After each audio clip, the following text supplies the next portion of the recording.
Om Agnir Murta Chakshusi Chandra Suryo Vishaha Shrutri Vakvivitasha Vedaha Vayu Prana Hridayam Vishvamasha Padbayam Prativihi Sarvabhutantaratmam. Om Shantihi Shantihi Shantihi.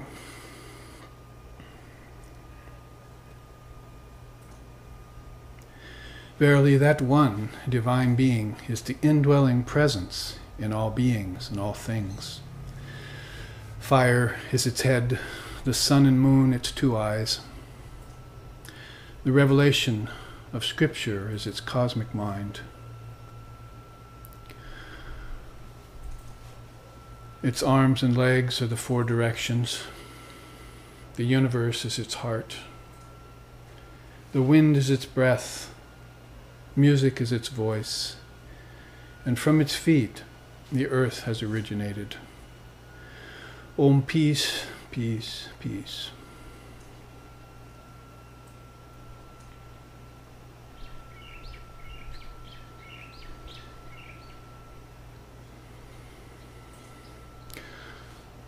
Om nicho nichanam chetanas chetananam, eko bahunam yo vidadati kaman.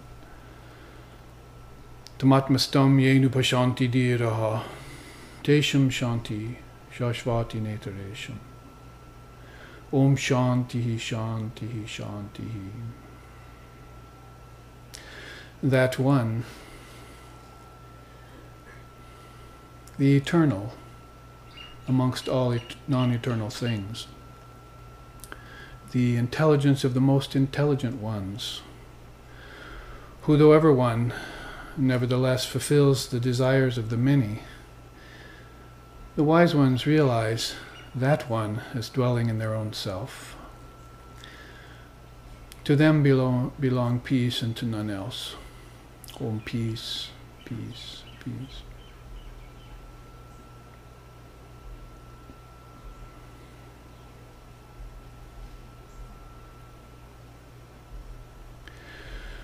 Om Vedanta Siddhanta Nirukti Resha Brahmaiva Jivaham Sakalam Jagadcha Akanda Rupa Stiti Reva Moksho Brahmadvitiye Shrutayaha Pramanam.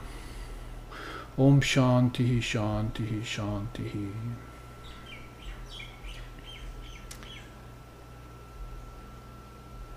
Is the apt and final conclusion of the Vedanta that all is Brahman. Time, space, living beings, and the world. Living in constant recognition of this fact is what is called enlightenment. Brahman is one without a second, pure and perfect. And the revealed scriptures are the sure and certain proof of this fact. Om peace, peace, peace.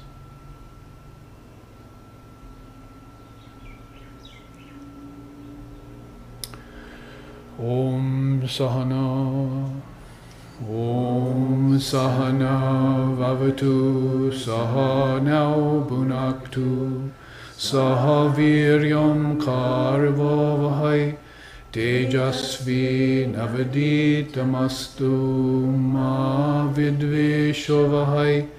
Om Shanti Shanti Shanti. May Brahman protect us, may Brahman sustain us, may Brahman, the reality, illumine our thinking process.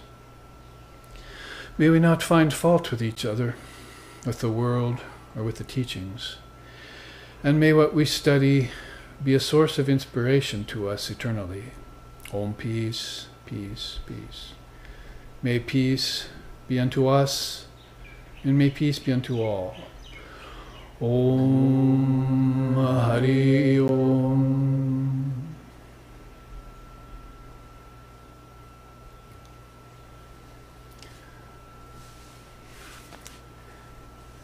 Here on our Sunday afternoon in Hawaii, we meet to speak about higher intelligence, about spiritual teachings and spirituality.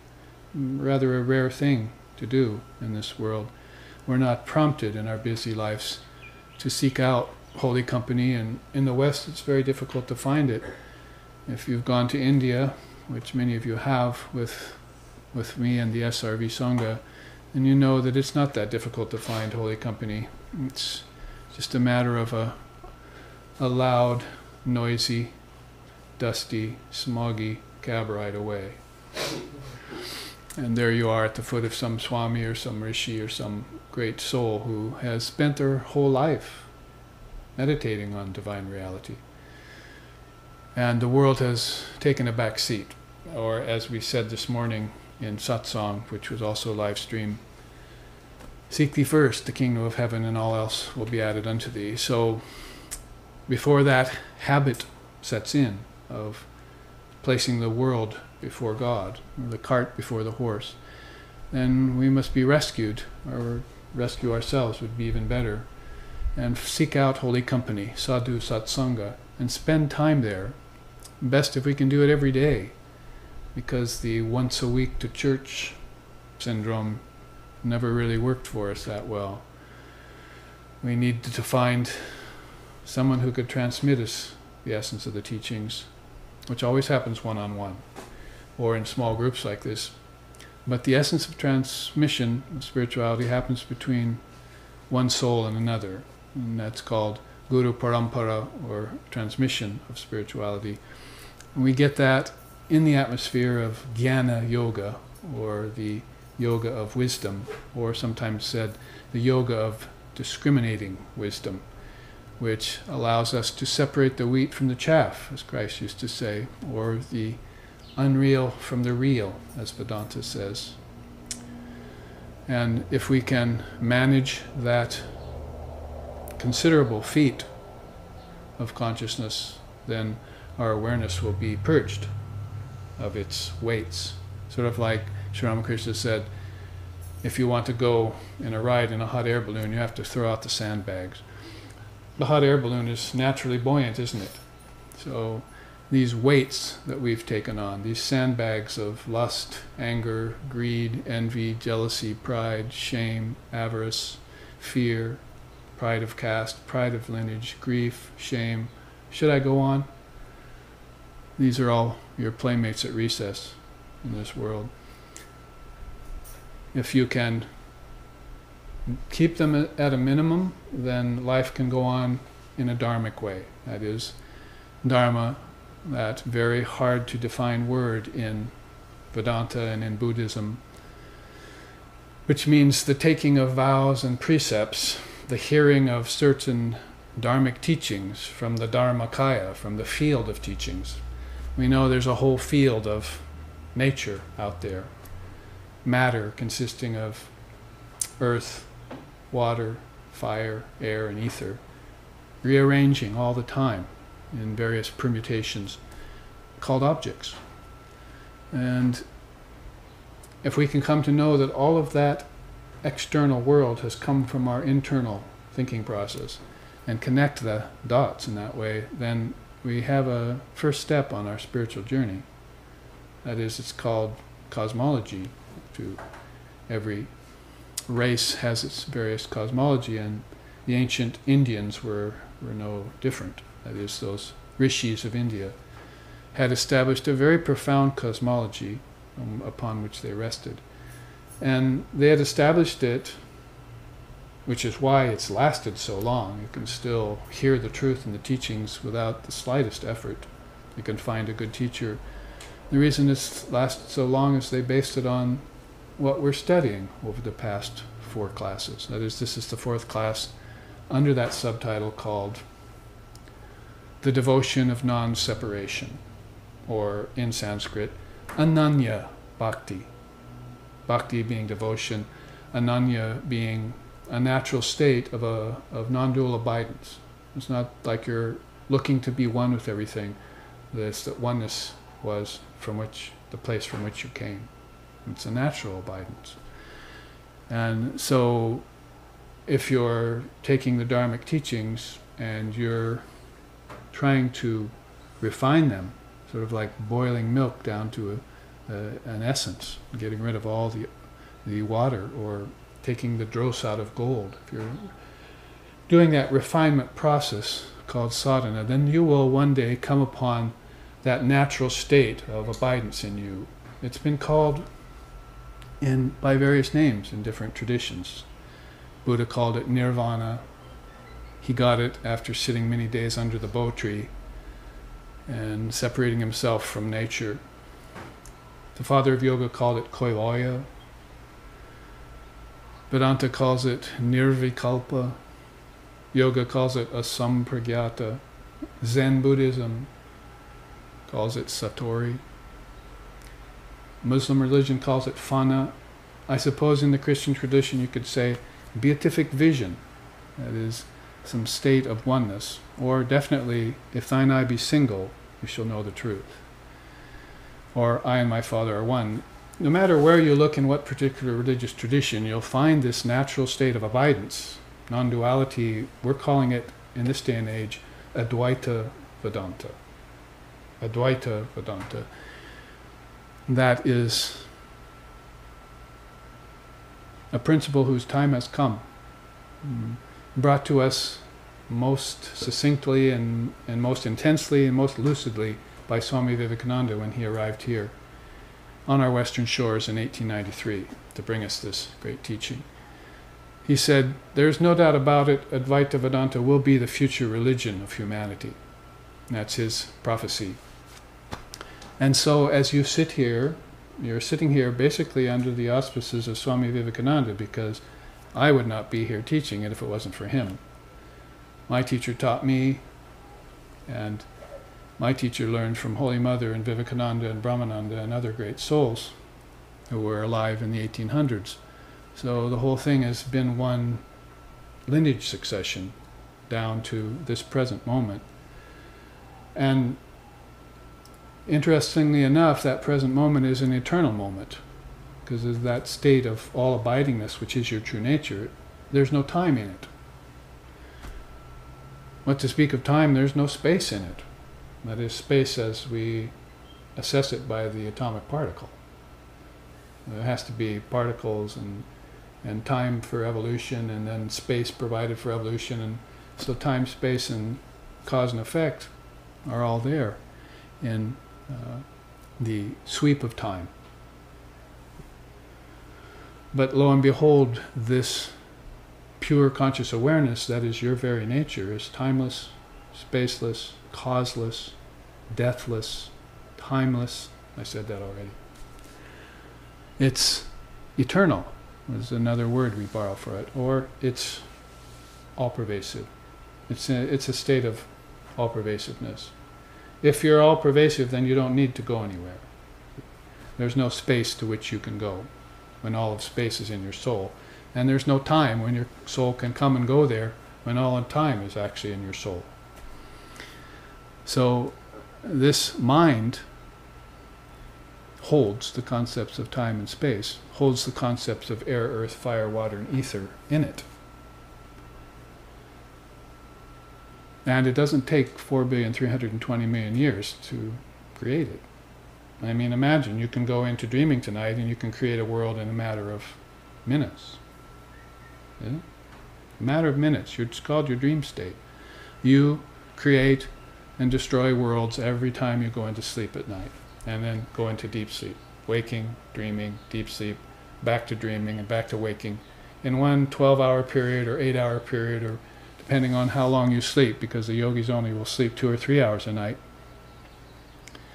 you construct the universe of name and form in time and space based on cause and effect, and you dissolve it back into you in deep sleep. And when you wake up, you present it again to yourself, along with all the many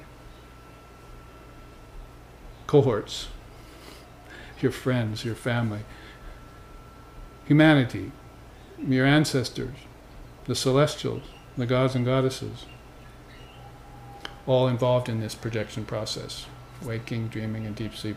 The in-breath, the held breath, the expelled breath, all happens in a breath.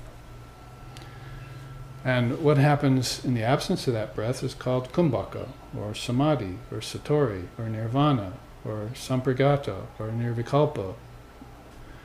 So that is lying in you behind a series of veils, or sometimes behind a very thin veil.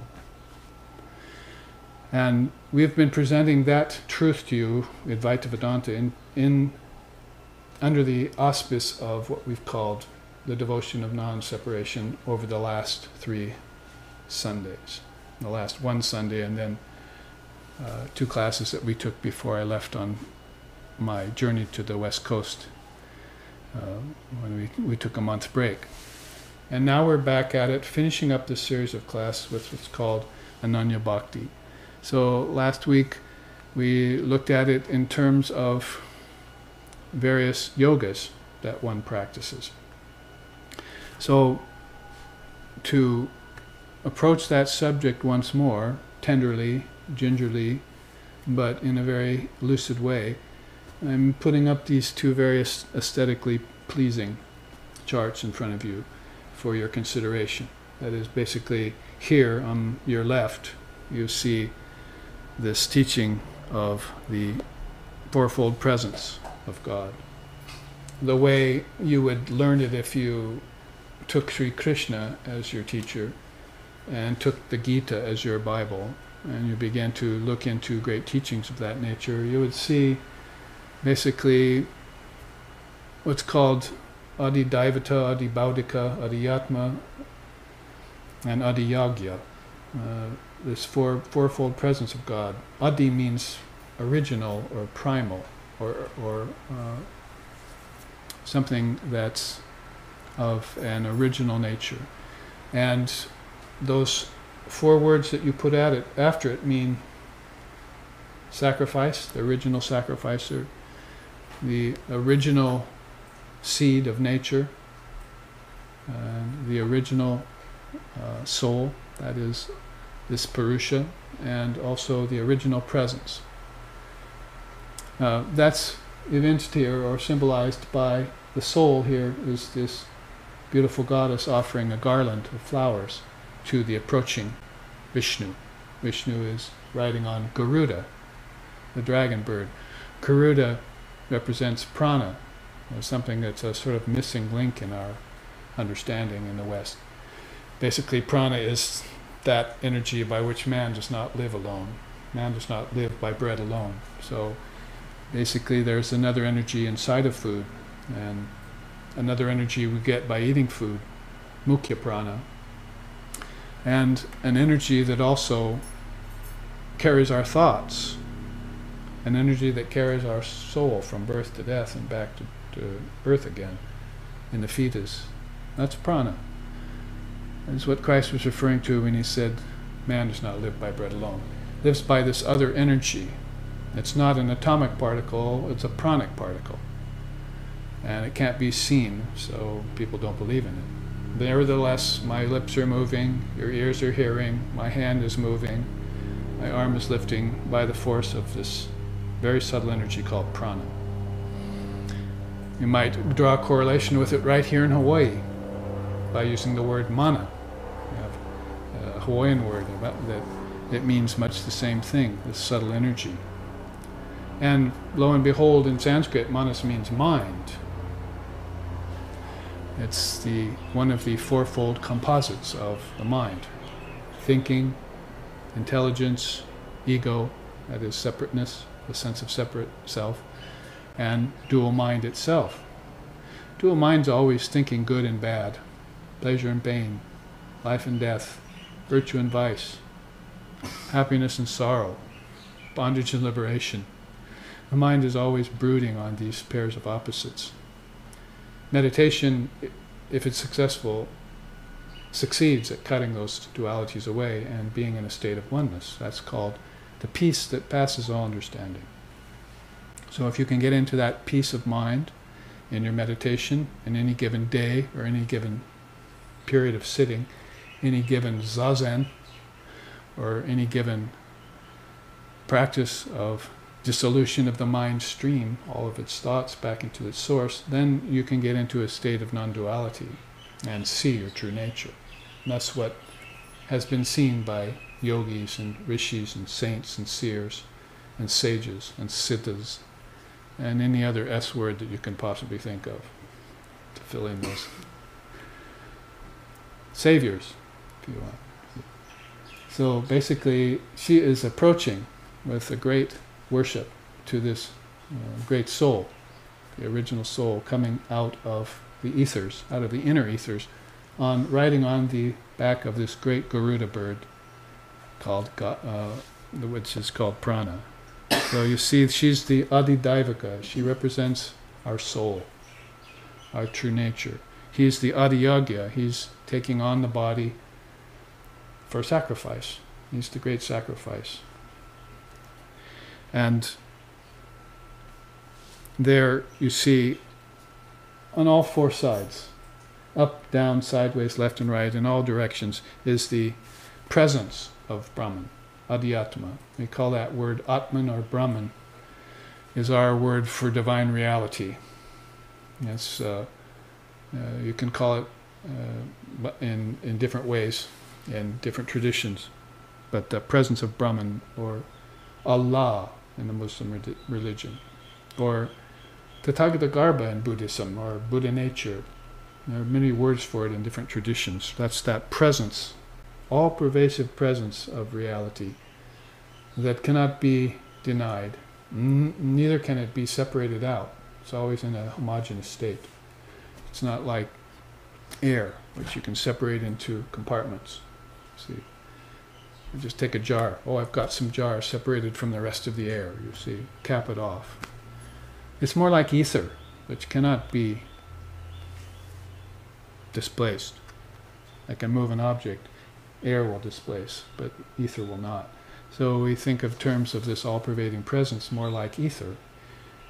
And if you start studying Sanskrit and you start studying Vedanta, yoga, and other salient systems of Mother India, you'll find that there are 5 different pranas, 5 different energies, 5 different atmospheres that correlate, symbolically enough, with your ancestors, where they went, and where you will go when you pass from the body, and where the seers are holding subtle bodies in order to work with people of earth. Again, more like your dream state. Now, the only other there is the Adibhautika, or Adibhutik, sorry. Adibhuta means nature, or another word for that in Sanskrit is Prakriti. Those 4 are called the fourfold presence. Shri Krishna says, the imperishable being, that's Brahman. That's this all-pervading presence everywhere. Its dwelling in the individual body is called Adhyatma. That is, that supreme being or presence. Adibhuta pertains to perishable nature. That is, all of the things that you see, taste, touch, hear, and smell are perishable.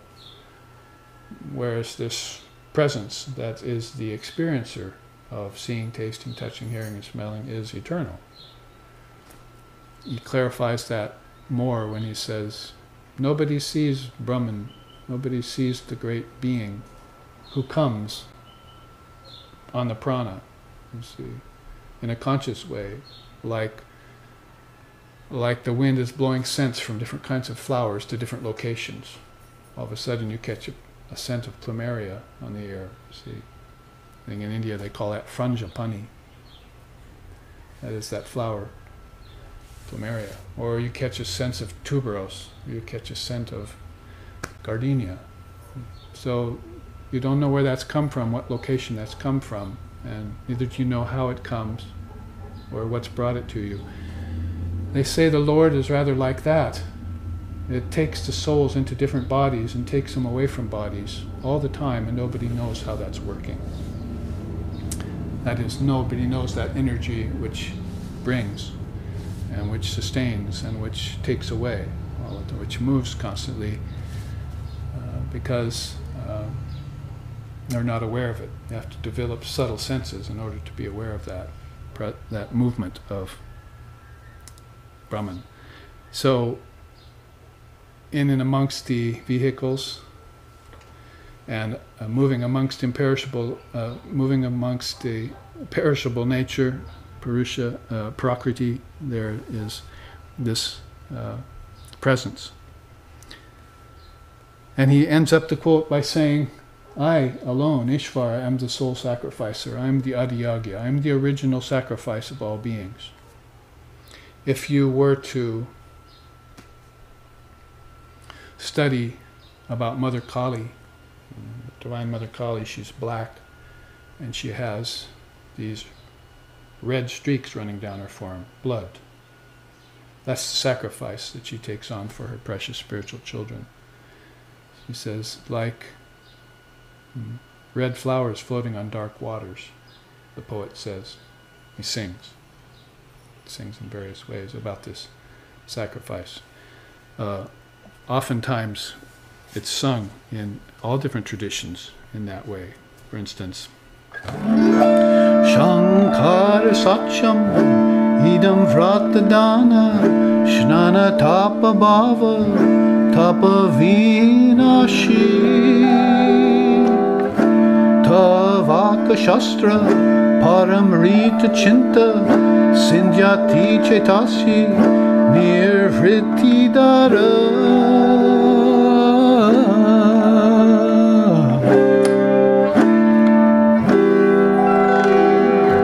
On Nriyati Gayati Hrishati Gadam Samviti Mama Bhairavanata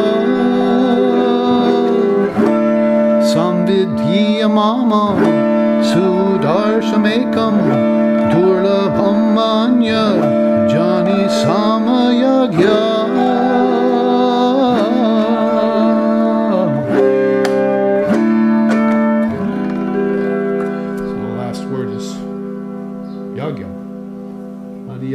The supreme sacrificer, see, that is Krishna himself. Ishvara's sacrifice, that's like that red flowers floating on dark waters. So the Bhairava Stotram by Abhinavagupta, this great rishi of ancient times, he sings, some of thy hosts bathe in the holy rivers, some give alms, some accomplish penances and austerities for thy sake, but I only remember daily thy sacred words, called Scripture, that confer peace and immortality. I perform a sincere sacrifice every day of remembering you, O Shiva. Therefore I'm saved, I'm free. I keep myself free, my thoughts free all the time. So there are different kinds of levels of sacrifice you can do called yagya, but that one that Abhinavagupta likes the best is that sacrifice of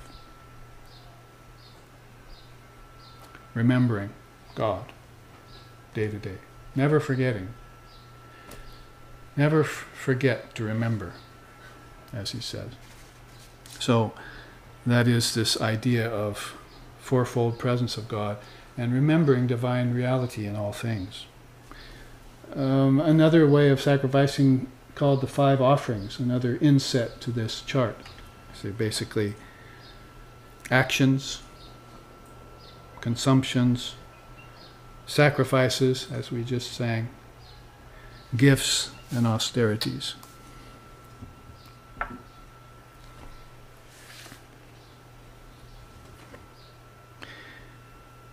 That's called the 5 offerings to the Lord. So the idea is that the soul comes and offers all acts to the Lord.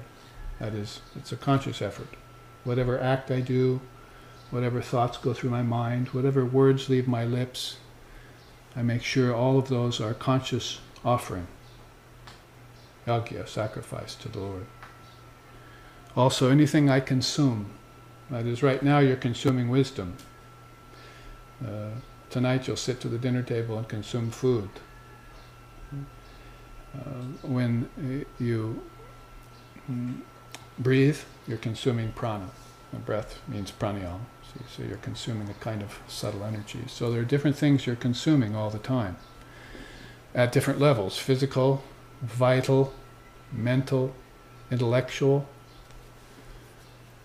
And those are different levels of consumption that's going on in you. So you make sure you make those an offering to the Lord too. Anything I consume, anything I learn as a kind of consumption.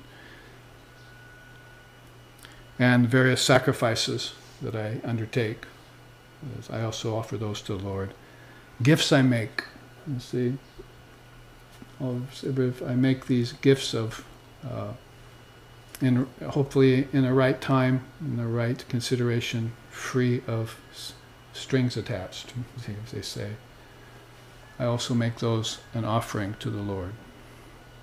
And all austerities I do, that's called tapas in Sanskrit. If I do austerities, which I should, to intensify my practice and increase my self-awareness, then I should also make those austerities an offering to the Lord, the Mother of the Universe. So that's how Krishna would teach you in the Gita, to be aware of everything you do, to make it an offering. 5 offerings to the Lord. Also, you have this other set of 5. Pancha tapa, 5 austerities, 5 kinds of elements, 5 kinds of pranas, 5 kinds of atmospheres. There's a whole set of quintuplications going on all the time, that if you make yourself aware of them, then they can be made fitting offerings to the Lord. So here they have to do with divine works, divine vision, divine devotion, divine detachment, divine love. Those are the 5 kinds of criteria for divine union. So this chart, 4-fold presence, the 5 offerings to the Lord, and the 5 criteria of divine union, is a way of saying Ananya Bhakti, devotion of non-separation.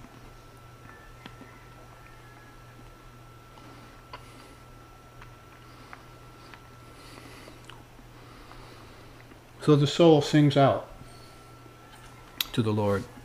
Other beautiful songs are there too, which have to do with Vishnu, whereas the songwriter would sing something like this. He sings beautiful bhajans or beautiful stotrams. He says, Jaya Shanka Gadadara Nila Kalevara Pita Patambara Dehi Padam Jaya Chandana Charchita Kundala Mandita Kaustuba Shobita Dehi Padam Jaya Veda Vidambara Gopava Pupriya Vrindavana Gana Dehi Padam Jaya Shanka Gadadara Hila Kalevara Pita Patambara Dehi Padam. Most verses like that roll on and on. Jaya Shankha Gadadhara, that is victory to the one who holds the conch. That's called Shankha. Gadadhara, the one who is holder of the mace, the Gadam. You see, he holds the mace of justice, and he's going to punish the wicked. So, basically, also sings, reveals the wisdom of Vedanta. See, Jaya Veda Vidam. Veda Vidam means the Vedas. Vedam means wisdom, the wisdom of the Vedas. He's going to translate that to you. Who is gentle to simple souls. Might hold the mace to threaten the wicked, but he's also very gentle to simple souls. We seek him out. Who is the great Lord of Vrindavan? That is, go seek Vrindavan in your heart, says one beautiful singer. He says, poet or songwriter, he says, go seek Vrindavan in your heart, where with his loving devotees, Sri Krishna sports eternally. And he's always sporting with his devotees. Vrindavan's the holy city of internal ramifications. Rush to take his blessed feet. He is the upholder of the eternal truth, the dispeller of all obstacles, is always abiding in his own pure nature. That pure nature which I was talking about earlier.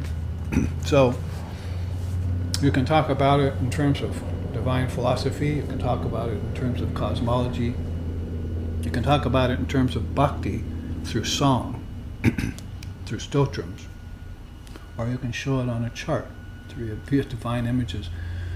Whichever way you take, or whichever of the many ways you want to present it, that divine reality shows itself forth in revelation.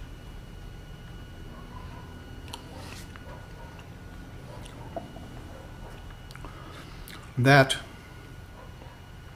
combination of devotion and non-separation then takes place in terms of the 4 yogas. 4 yogas is a very recent gift brought to us by Swami Vivekananda, as I was saying, but also a very ancient way of thinking. So here's this great bird, of which one wing is devotion, the other wing is knowledge, the body is action, and the tail feathers are meditation. That's how they put it. So, in terms of the 4 yogas, we think of Chaturdasya. Chatur means 4. They are cited in the Bhagavad Gita. They guide the soul in its inward flight. This is the soul, a great bird. Bhakti is one wing, devotion. Jnanam is another wing, knowledge. Karma Yoga is the body of the bird. And Buddhi Yoga is its tail feathers. That is discriminating wisdom or meditation. This flight occurs in and leads into the Atman, the Supreme Soul. It's all happening in the soul, no matter what it appears otherwise. Now let's look quickly at some of Krishna's teachings. He says, bhakti, devotion, becoming Brahman, serene-minded, that one never grieves or desires. The same to all beings, he obtains supreme devotion to me. By devotion, he knows the truth, what and who I am, and having known that, forthwith enters into me and merges in me. That's a teaching in the Gita about bhakti.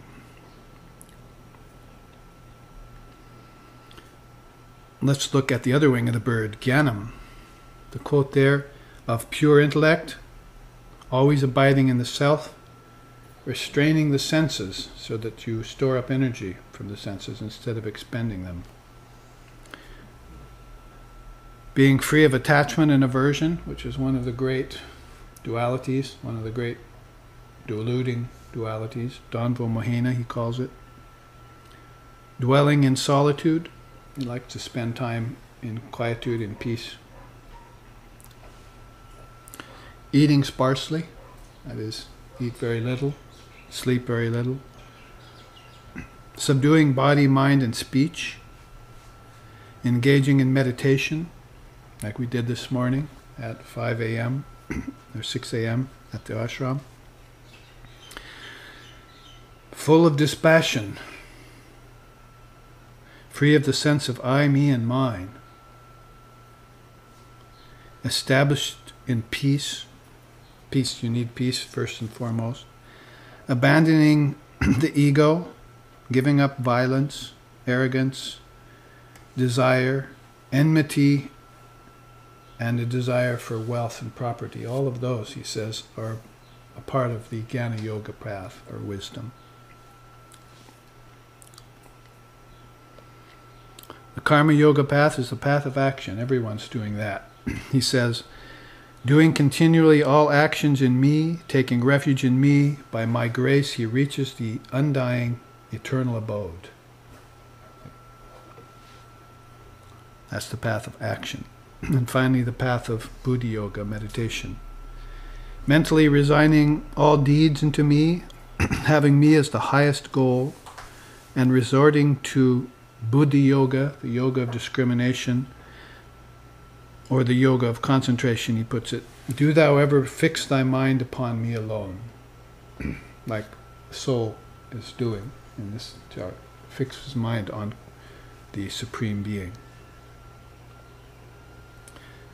About these 4 yogas, Krishna says toward the end of the Gita, thus has wisdom more profound than all profundities been declared to you by me. Reflect upon it daily and then act as you choose. This secret is never to be spoken to those who are devoid of austerity, nor those who are not devoted, nor those who do not render service or who speak ill. And those who study this great secret of the 4-fold yogas, they rightly and duly perform the sacrifice of knowledge to me. So this is a great secret, the 4 yogas, and one can refresh one's mind about it. That's a quick study of the 4 yogas in the Bhagavad Gita.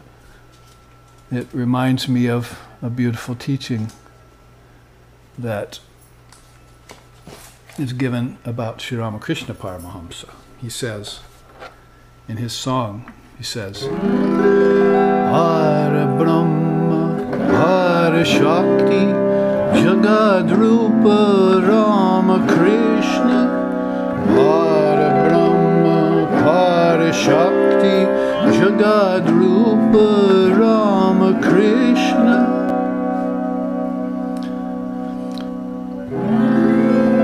Nikhila Yogi Bhata Yoga Siddhi Datri Rama Krishna Jnana Karma Bhakti Pata Vimukti Da Rama Krishna Nirgunam Cha Gunam Gutam Cha Para Brahma Rama Krishna Ishvara api yachanadi Para Brahma Rama Krishna Para Brahma Para Shakti Jagad Rupa Rama Krishna.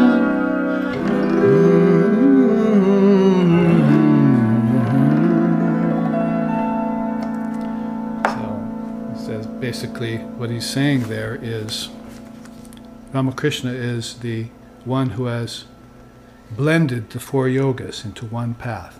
You see the words there, Jnana Karma Bhakti Pata. Pata means path, Jnana means wisdom, Karma means action, Bhakti means devotion. He's taken the 4 yogas and he's blended them into one path. So the Swami who wrote this song calls it Ramakrishna Nam. Chant the name, Nam, of Ramakrishna, because he's the one who has taken the 4 yogas and blended them into one path.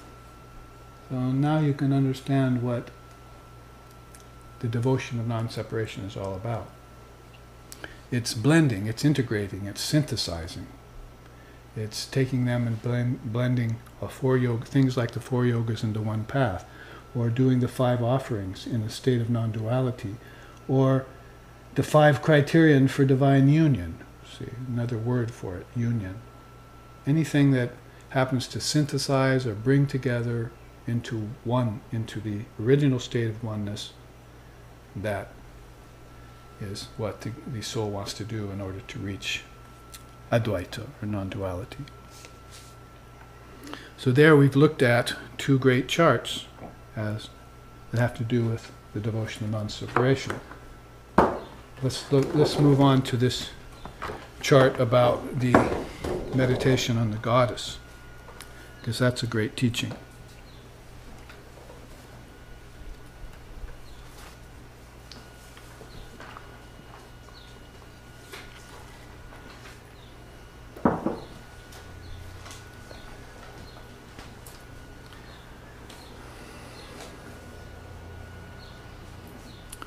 The Devi Gita from the Srimad Devi Bhagavatam is a section of teaching the quote up here starts it off. It says, "Throughout life, everything is to be done in the light of my great mantra, whose gifts are Guru and all the blessings which naturally come to my devotees. Nothing at all at any time is unattainable to the one who worships the Devi." The Devi is the goddess. So I've extracted from the Devi Bhagavatam this system, you see, this sequence of things. That is, it starts with remembering and envisioning your guru. So if I were to sit and do meditation, then I would sit and think of my guru, Swami Sheshananda. And then from there I would think my guru's guru. As Swami Sheshananda connects to his teacher, Holy Mother, Sri Sharda Devi. Who does Sri Sharda Devi connect to? Sri Ramakrishna, her husband, her guru. Who does Sri Ramakrishna connect to? Mother Kali, his ideal. So I'm Guru Bhyo Namaha, I'm Parama Guru Bhyo Namaha, I'm Para Guru Bhyo Namaha, I'm Paramesti Guru Bhyo Namaha. That's four stages of the Guru. And therefore ends up in Mother Kali, or Divine Mother. Now I say on the other side, Om Ganeshaya Namaha. Salutations to Ganesha, the elephant-headed god, because he makes everything auspicious. See? So make sure to bring in Ganapati into the equation. And that's why she says, first remember and envision your guru. Then meditate on my form in the fire of Kundalini in the Muladhara. Do you know what the Muladhara is? Base of the spine. And then the next center is at the genitals. The next center is at the navel. The next center is at the heart, right? The next center is at the throat. Next center is at the third eye, forehead, and then the next center is at the crown. So that's called 7 chakras. And so she wants you to meditate basically in the Muladhara as the fire of Kundalini. Then she says after that, ruminate on the 4 boons. That's why I put this chart up here. Ruminate on the 4 boons. The 4 boons are what Mother grants the soul. Manusyatvam is a human birth. That's a great boon, because there are many other bodies to take besides humans, you might have noticed. Animals, insects, plants, different forms. A human birth is a great boon from the Divine Mother of the Universe. Then she says, 2, if you have holy company in your life, as we started out saying in the beginning of the class, then you have a second boon. That is, holy company is very rare in people's lives, especially in this day and time and in this Western culture in America and so forth. Very hard to find holy company, so you find your way to a group of souls who are seeking the highest truth. That's a boon from the Mother. The third is desire for freedom. A desire for freedom is something that you very much want to have.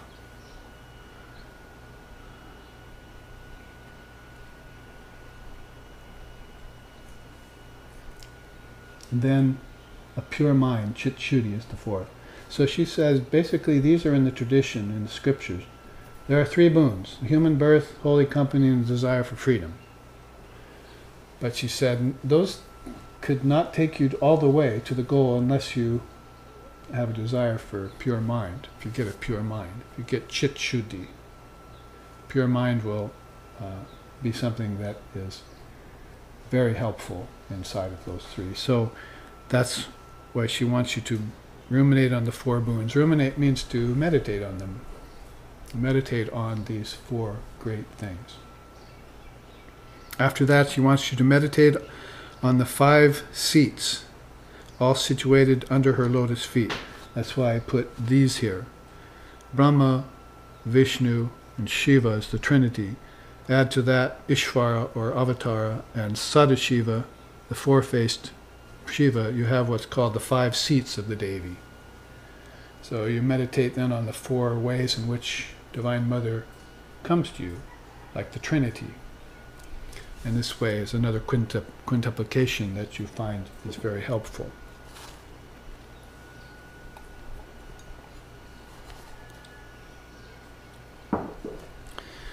Then she says, perform concentrated japa and offer the results to me, the Devi. You know what japa is, I hope.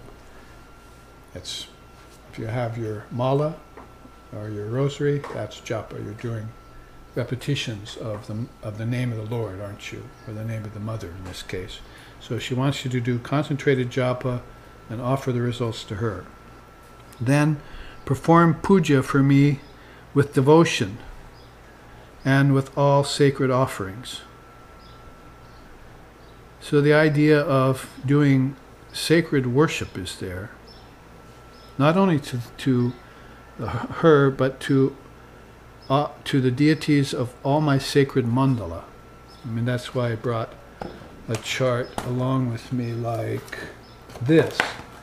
This would be a good rendering of how you make offerings to her mandala. A mandala is a circle, right? So it's basically includes all the different deities that you worship upon. The moon, the sun, those are gods and goddesses. And we just chant. First chant I did today was Agnir Murta Chakshusi Chandra Surya Vishaha Shrotri Rav Vivatasha Vedaha. So fire is his head, the sun and moon is his 2 eyes. So that's how the quote goes. So Chandra, moon, goddess, and Surya, sun, male and female deities are not just orbs in the sky. The orbs in the sky represent the goddesses behind them. So she wants you to make offerings to sun and moon god. Ganesha is there, elephant-headed god, is part of her mandala. Prajapati, the first teacher of men, also the teacher of the gods. Hanuman, the monkey god, is there, the great worshipper of Sita and Ram. Sapta rishis are there, the 7 rishis. That is, the rishis of Bur, Bhuva, Swa, Janaha, Tapaha, Mahar Loka, and Satya Loka or Brahma Loka. Those are all worlds back inside. They're all presided over by one of the 7 rishis. So the Sapta rishis are there to worship. Lord Brahma, Vishnu, and Shiva are there, the Trinity as we said. Indra, the god of gods. Agni, the god of fire. Vayu, the god of wind or air. Varuna, and the gods of earth and water. Those are all a sort of idea of a mandala that are all there inside of Divine Mother reality. Even down here you see, then it comes down to the earth, you have Krishna and Arjuna there on the battlefield. Then you have an image like this that has to do with Ishvara. That's this word is probably here. There it is, Ishvara. So that would be an idea of make offerings to all the deities and make offerings to the deities of my sacred mandala. So she wants you to do puja, worship with devotion and with sacred offerings. The West is maybe a little bit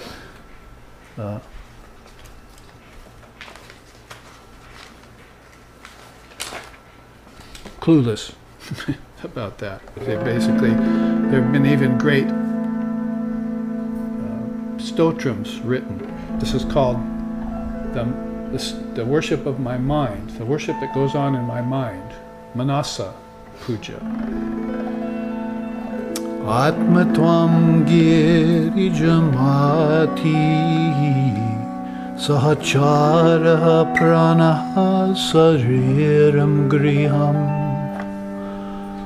puja he vishayopaboga charana nidra samadhi sthiti sancharaha padayoha pradakshina Vidhi stotrani sarva giro Yad yat karma karomi Tatadi kilam shambho tavaradanam. It goes on like that, on and on. What is it saying? This is my mental worship.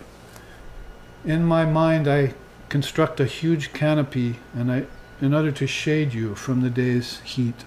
I wave before thee a precious fan dipped in scented sandal water to provide a cool breeze for thy beauteous form. You take a fan, dip it in sandal water, and you fan the deity.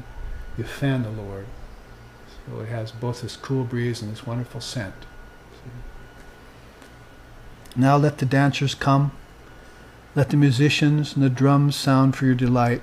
Let the kirtan resound through the four quarters. The singing of thy praises duly commenced. So you offer music. And now I come and prostrate myself at thy lotus feet, while you pronounce the scriptures with the aid of a clear looking glass. Thus, O Lord, who is a veritable ocean of mercy, do you accept my inner worship. So you're doing this huge worship. You do it externally and you do it in your mind too. Now I feed you with 5 types of nutritious foods, including ripe bananas, sweet curd, green vegetables. Fresh water tinged with honey and purified with camphor scent slakes thy thirst. I offer you sacred payasam, that's rice pudding, and this will complete the meal. Served to thee on a polished, shining bowl inlaid with gold and mother of pearl. Spiced betel leaves I also now offer for your enjoyment, and all of these I have prepared mentally with great devotion, so please accept my humble worship. So this is what she wants you to do. Perform concentrated japa, offer the results, then perform puja, worship with devotion, and then make all the offerings to all the gods. So if you see a good puja going on, you know what's happening there inside the mind of the worship. It's a manasa puja, it's a mental worship that's going on. And you also can enact it externally. See? So this is a part of what she wants you to do daily in your meditation of her. This is called the Devi Gita. There are many Gitas. This is one of the Gitas of songs that's offered to the Divine Mother. What else does she want? Recite my many names and read my Upanishads. So now you find the devotion of non-separation there, don't you? You find both wings of the bird. She wants you to do the worship, the puja to the deities, and then she wants you to study. That's the one wing of the bird, the bhakti. And then she wants you to read the Upanishads, the wisdom scriptures, and make those an offering too. Now, after you've done that, get up and dance and sing hymns. Dance joyfully and sing hymns to her. Then she wants you to feed the holy, the hungry, and the devotees. Go out there and you find holy people and you serve them with food. You offer food to them. And then you find the poor and you offer them food. The holy and the hungry both. And then you offer food to the devotees, because to feed the devotees is one of the greatest accruers of merit you can do. If you want to cook food for the devotees, then that accrues a lot of merit for you to feed her devotees. Now she wants you to perceive youth, the aged, the poor, and the public all as forms of me. You go out and you see God in the youthful people, and in the aged people, in the poor people, and in public places and public people. She wants you to see God in all those forms. She wants you to see her in them. The devotion of non-separation, right? You have devotion, wisdom, action, those 3 yogas in which we just sang about, which were all brought together by Sri Ramakrishna in his person. you go and practice those, and you see the goddess in everything. Therefore, you're doing the devotion of non-separation. You're bringing everything into one. It's a great practice. It's a great yoga. It's a great yagya. Sacrifice, union, all of those are going on. Finally, you perform all actions in the light of her mantra. And you meditate then at the 1,000-petaled lotus at the crown of the head. And so she says that kind of liberation, you see, is going on. Meditate in the feet, on the fire of Kundalini, in her base, with her mantra, in tandem with all the chakras, those 7, I think I brought something about that too. Yeah. There's a chart basically about the chakras, you see. Muladhara is the base of the spine. It goes with earth. Swadhisthana is the generative organs. It goes with water, or Varuna, the god of water. So it has a center, a space inside, which is associated with your spine, but it's not your spine, of course. Your spine centers are vortexes that have to do with the kingdoms of heaven within you. They're these lokas, these worlds which the rishis preside over, the sapta rishis. They're all inside of you, and the spine, the 7 centers also associate or correspond with these 7 inner worlds. So Muladhara goes with Lord Brahma, goes with the earth plane at the base of the spine. Swadhisthana goes with the generative organs. Water, or the god Varuna, or the element of water. The element of fire is Manipura. It's the navel chakra, the 3rd center. It goes with Agni, god of fire.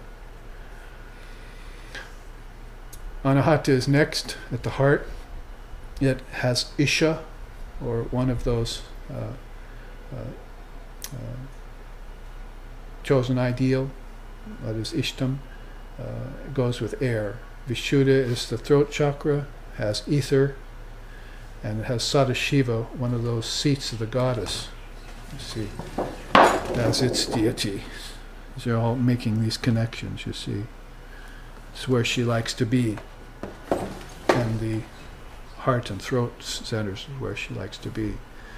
So you see earth, water, fire, air, and ether, all corresponding with Brahma, Varuna, Agni, Isha, and Sadashiva, and all happens corresponding with the base of the spine, generative organs, navel, heart, and throat. And so you have the first 5 chakras. And then finally you have the forehead. Shambhu is Shiva. Shambhu, Sada Shiva. Those are forms of Shiva. And Agya, of course, is the 3rd eye, the wisdom eye. To think that its wisdom eye is only corresponding to the Indian religion alone. I didn't bring it, but there's a whole research I did on the 3rd eye, which happens to be found in 5 or 6 different religions of the world. It mentions the 3rd eye chakra. If thine eye be single, you should know the truth. That's Christianity. Buddha said, I have the Dharma eye within me. So Buddha also knows about the 3rd eye. And then Krishna says, Jnana Chakshu. If you open the Jnana Chakshu, you shall know the truth. So that means Jnana, wisdom, Chakshu, eye. If you open your wisdom eye, then you will see me. So the 3rd eye corresponds in many different religions. Also there's a reference to it in the Tao, the Ching.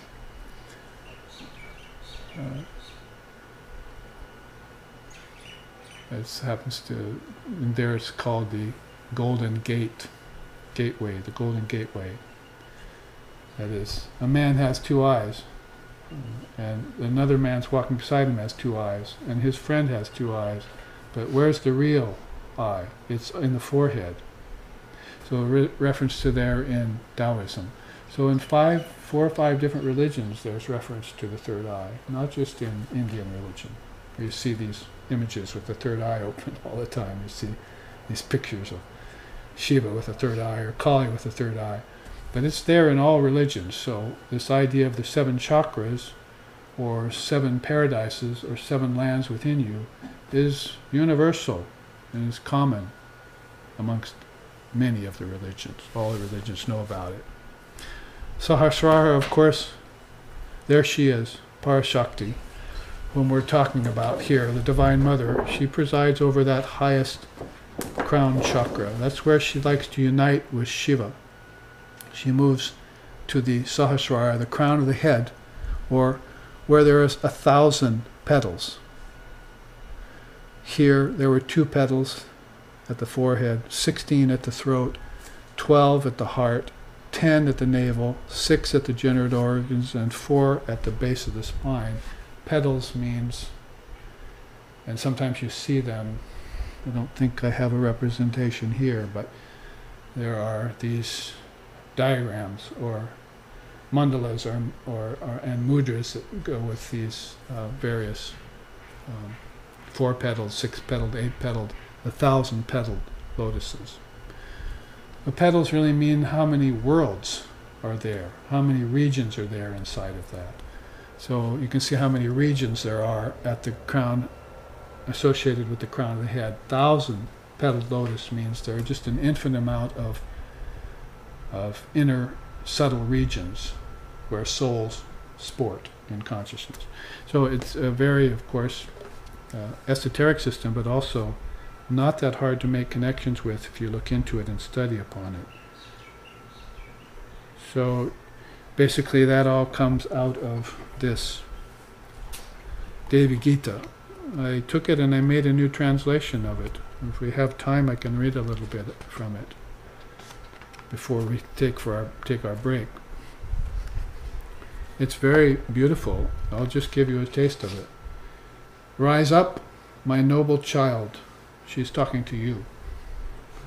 Rise up, my noble child, from your deep sleep state each morning, and meditate with a loving heart and peaceful mind on my 1,000-petaled seat at the crown of the head.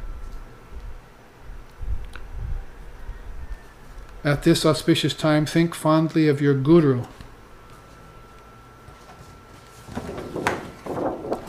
First step she wants you to do. So that's why I've taught some of you, when you sit for meditation, I'm Guru, and so you think of your teacher. And then I'm Paramaguru, you think of your teacher's teacher. Then I'm Paraparaguru, you think of your teacher's teacher's teacher. And then I'm Paramesti, you think of the Divine Mother, who is the teacher of all. So you think of those levels of teacher, of Guru, that you have taken refuge in. So at this auspicious time, think reverently of your Guru, the epitome of graciousness, side by side with his Shakti. Think about his divine consort. And bow down to him and her with offerings of heartfelt love. After praying for their welfare, envision me, the highest Shakti, the Kundalini Devi, and perpetuate me with these words. She gives you a prayer to say. I take complete and utter refuge in thee, O Devi Kundalini, thou inwards and upwards rising consciousness, who is supreme, who is the goddess of the Brahmarandra, that is the world of Brahman, the shining gateway into the infinite Brahman, the lofty aperture out of which the illumined soul takes flight at the auspicious time of departing the body. No, that is the opening of the third eye. When the illumined soul leaves the body, it sees the light coming from the third eye and moves there. And the third eye opens, and the soul goes through that aperture. That aperture is not outward, it's inward. So you'll actually see the third eye opening. And it's like clouds rolling back. In a perfect cylinder, you'll see a distant world, and the light will be there, and you exit out of that third eye. If you can manage that, it's a very high way of exiting out of the body. Ordinary people exit out of these lower chakras because they're going to come back to the realm of the fetus. So they're going to come back into the realm of the ancestors. So that's why these Manipura, you see, navel, that's the third chakra. And that has to do with food, digestion of food. That has to do with the fetus. It has to do with coming in and out of the body. So that will be how a soul will exit in and out of the body, who's going to be reborn again in the realms of heaven. Heaven, earth, and hell, they call it. But if you can open the heart chakra by meditating on it, and become aware of this throat chakra where she dwells, and also open the third eye, then the soul can exit out of that third eye at the time of death. So she wants you to meditate there and calls it the shining gateway to the infinite Brahman, the lofty aperture out of which the soul takes flight at the auspicious time of departing the body. He calls death auspicious, the auspicious time of leaving the body. After this, my precious child, focus your awareness swiftly on the ever blissful form of mine abiding in the root chakra, as I dance amidst the fire of Kula Kundalini there, which dwells at the very root and core of your existence. Upon completion of this profound meditation, take thy bath, perform thy duties with full awareness, then return to thy seat with a mind to undertake my worship, entering divine sankalpa with sheer determination to satisfy me.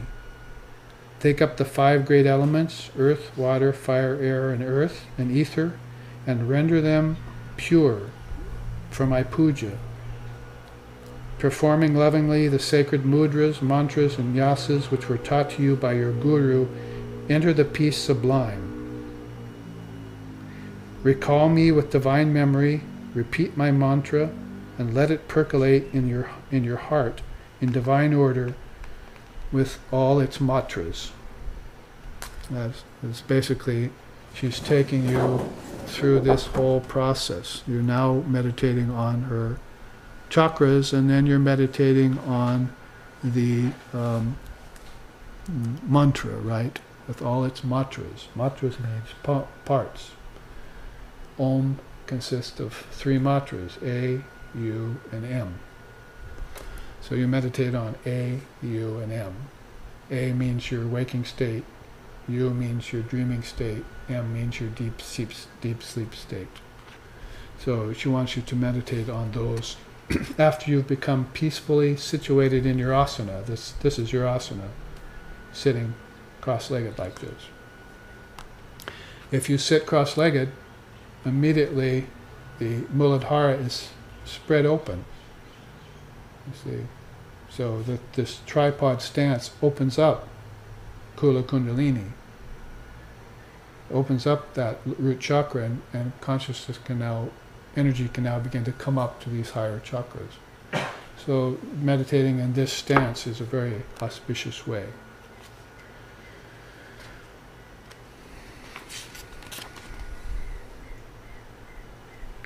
So I just read you the first 6 verses of the Devi Gita. So to give you a little idea, there are about 15 more slokas that you can read if you go and find, either read the Srimad Devi Bhagavatam, or you can read about it in the books on Kundalini Yoga that SRV has put out. But that helps you to understand this whole series of levels of practicing, which brings in ideas like the 7 chakras, the mantra, and the desire for liberation. She says, at that time when the divine desire for freedom comes, meditate upon me. And there are other songs too that have that beautiful sentiment. I can sing you one about Divine Mother. She says, that is, this Ram Prasad, this great poet, songwriter, sings, Kali, Kali Borashan, Kali,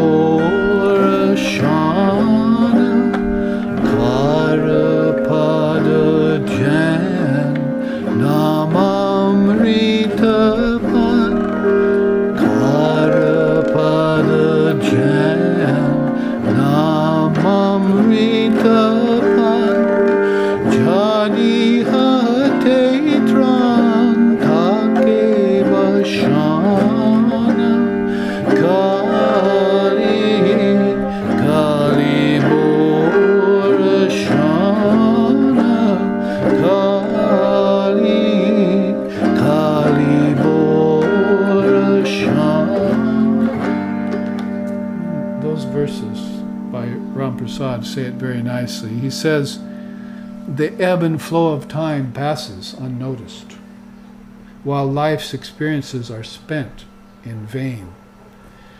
At any time, death, the dissolver of name and form, can draw near and end your life's work with one fatal blow.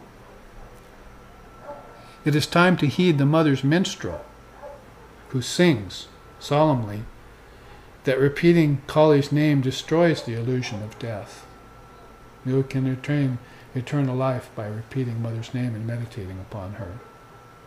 So she says, at that auspicious time, when the desire for liberation suddenly rises with you, imbibe the nectar of Kali's timeless awareness and taste immortality. So that's when that moment of mumukshutvam, the desire for liberation, suddenly rises in you, sit quickly and meditate on Mother Kali. And she'll give you this teaching of how to dissolve death, how to see through the illusion of death. And that's what the song is saying. So you see somebody who learned music and learned how to sing, what kind of lyrics he put into his song. See, he's teaching you divine lyrics. He wants to teach you about the illusion of death and how Mother Kali destroys death. So with that beautiful sentiment, we can take our break and meditate a little bit on these sentiments and all these teachings. And while we do take our break, the live streaming audience can see a few of these charts close up while we break and come back in about 15 minutes. So thank you for being present for this teaching on the devotion of non-separation, Ananya Bhakti. Well, let's take 10 or 15 minutes here.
We have returned with our live streaming audience and all the members of our Hawaiian Sangha here in the SRV associations and friends who have visited and people who have come from the mainland.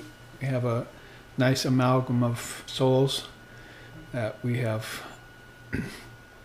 met with today in order to study the subject of the devotion of non-separation. And while we were taking our break, I did manage to find that chart on the wisdom eye that goes along with this chart of the 7 Sat chakras. Sat means truth. So this Jnana Chakshu that I mentioned that Sri Krishna talks about in the Bhagavad Gita is the wisdom eye, and it happens, it's that 6th center. So there are many questions about it that people have when they're meditating. People naturally sort of concentrate in the head, I think, when they meditate, and the seers are always trying to get you to open up the other centers first, especially the heart. And so people always seem to want to jump to the chase and get into the head of the center of higher vision. But it's very disorienting there. There have been a lot of premature awakenings, that experiences that happen to people that are sort of premature and sort of jumping the gun. So it's better if one concentrates in the heart and opens that up first. The teachers say, concentrate meditation in the heart.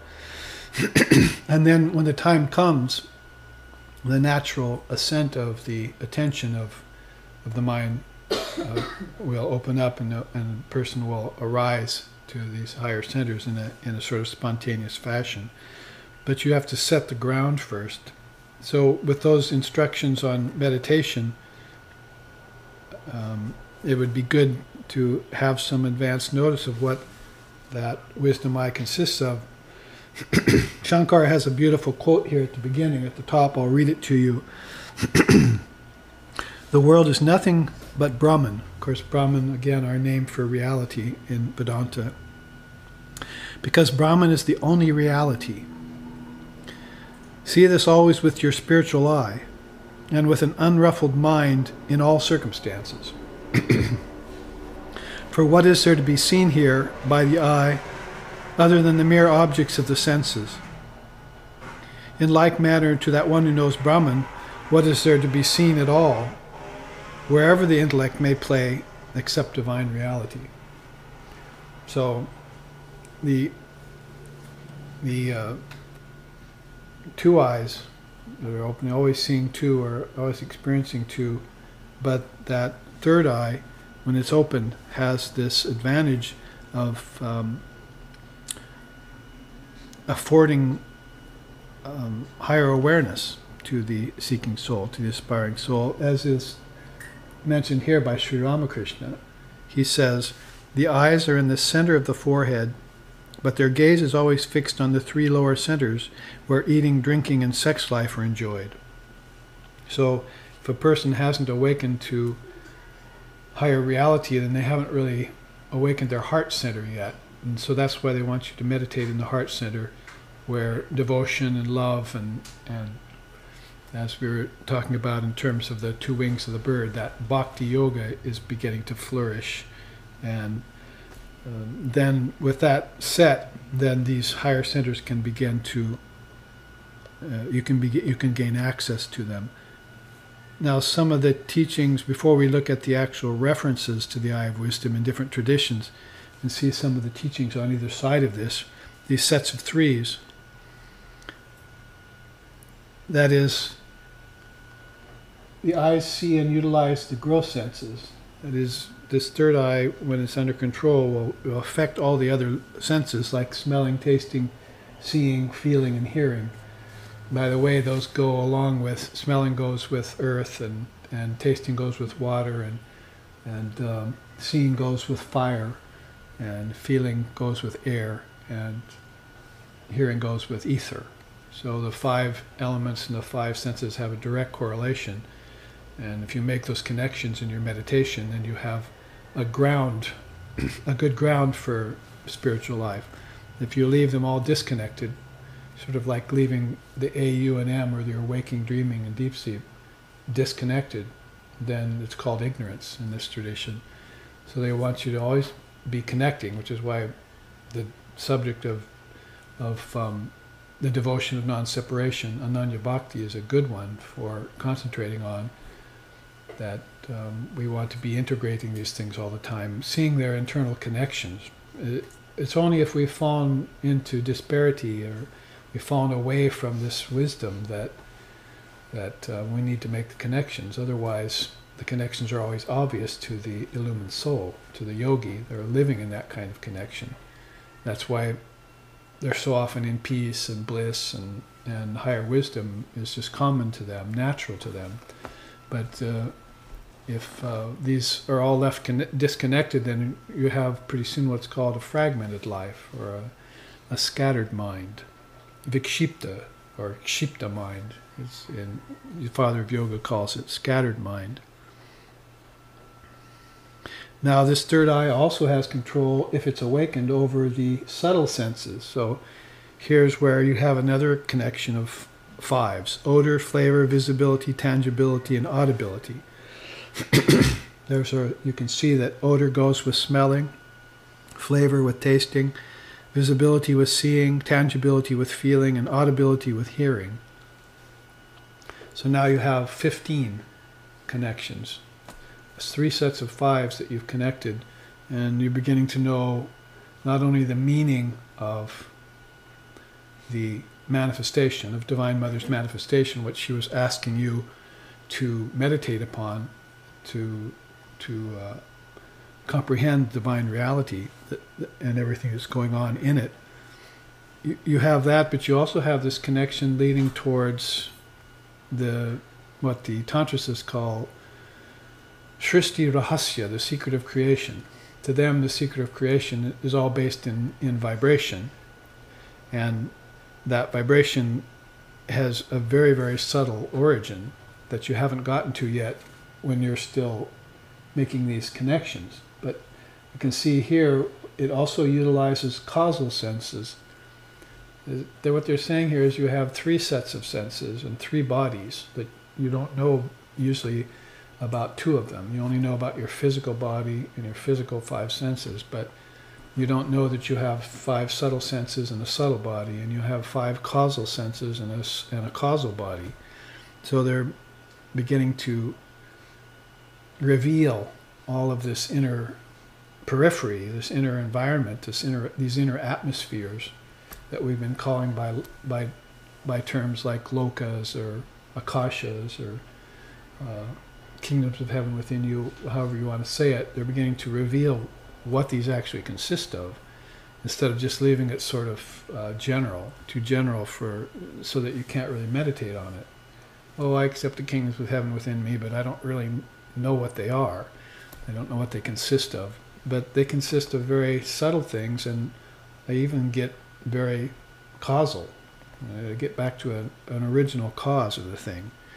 So you can see that these 5 also connect to these 5 that then also connect back to these, and these are your 3 bodies.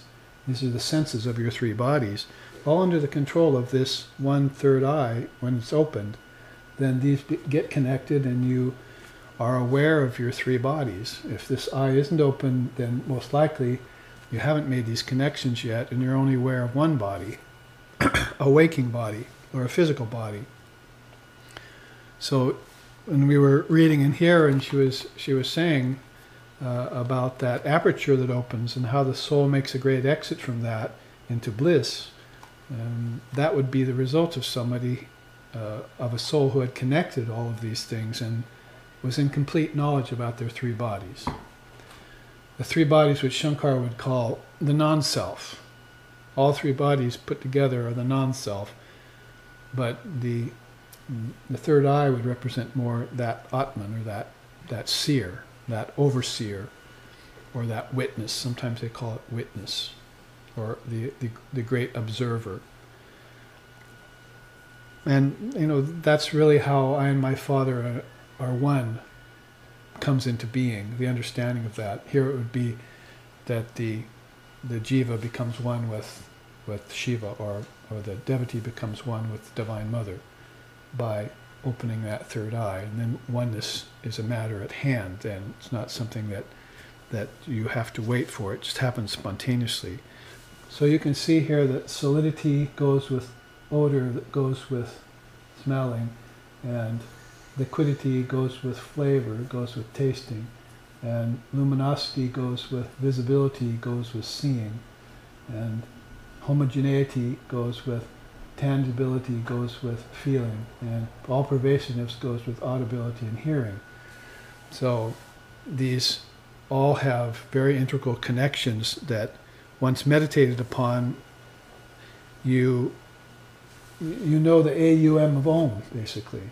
You know what Om means, and you know what the Triputis are that connect things, and you're very much in knowledge of everything that is a part of the cosmology. Now, on the other side is a teaching of another set of threes. This third eye sees reality as imperishable. These are the three ways of seeing that Krishna teaches in the Gita.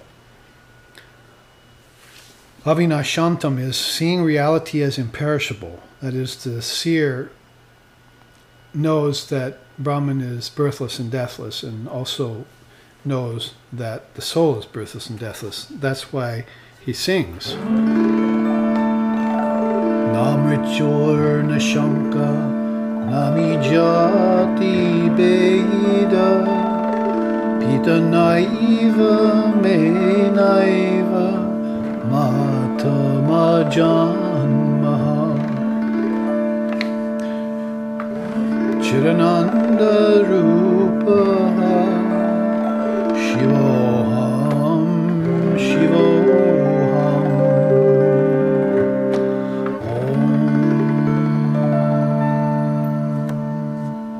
Om. Always ends with Om. And every good mantra begins with Om, and every good stotram ends with Om. So he sings Namrit Jornashanka Name Jati Beda. I have no death simply because I was never born. How can the unborn die? Is what he's saying. So he looks at himself as an eternal verity, not as changing bodies. See? That's why this is the non-self. But you have to outline it in order to know the non-self, so that you can get beyond it. And once you know it and you can detail it like that, meditated on it, then you can see everything as divine reality. Until then, you're taking the unreal for the real. You're falling under the auspice of Avarana Shakti and Vikshepa Shakti, the veiling and the distorting power of Maya. And you're not seeing. So to have thine eye be single, as all of these quotes down here will tell us soon, is to live in knowledge of reality as being imperishable. Akanda Satchitananda, supreme reality that's imperishable. And it's also, in order to know that it's imperishable, you have to know all that is perishable, all that is changing. So you come to know the unchanging by knowing the changing. The reason why most people, their spiritual understanding is incomplete is they try and jump to the highest step. Sri Ramakrishna said, you could be a very good high jumper, and maybe you could jump from the lowest step to the highest step of the stairs, but you'd always be in doubt of what those other stairs were like if you never climbed them, what they're made of, what they consist of. So you have to go back and later and take those steps, see, because you have to know the full weight. You can't just know the lower step and the higher step. You have to know everything that went between, or you'll be called back again to have to find that out.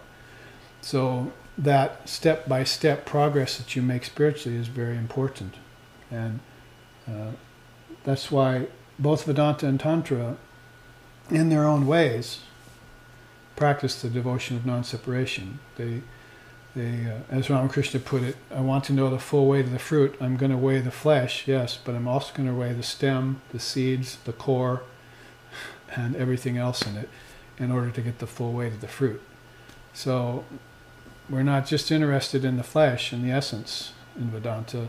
That's what's most interesting, no doubt. But we're interested in all the other aspects of the cosmology too, because if we don't know them and identify them, we will be ignorant of them, and to be ignorant is to fear them. If you don't know a thing, you fear it. As soon as you come to know it, fear is gone. So to be in absolute knowledge of all the steps is going to be very important for a complete spiritual life. That's where you get a past master, not just a person who's having their first enlightened experience, but a master, a past master they call it. Now this allows you to see reality as imperishable. Sarvatra is next. That is, sees reality dwelling equally everywhere.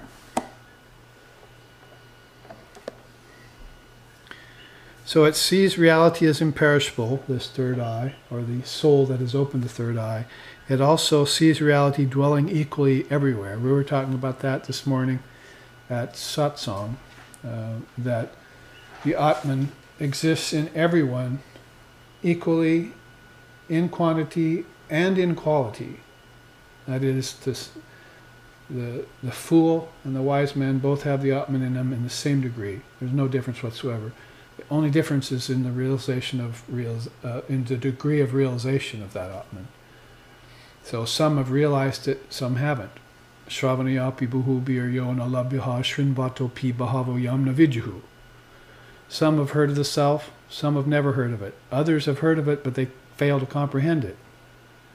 So you've got at least 3 different stages there.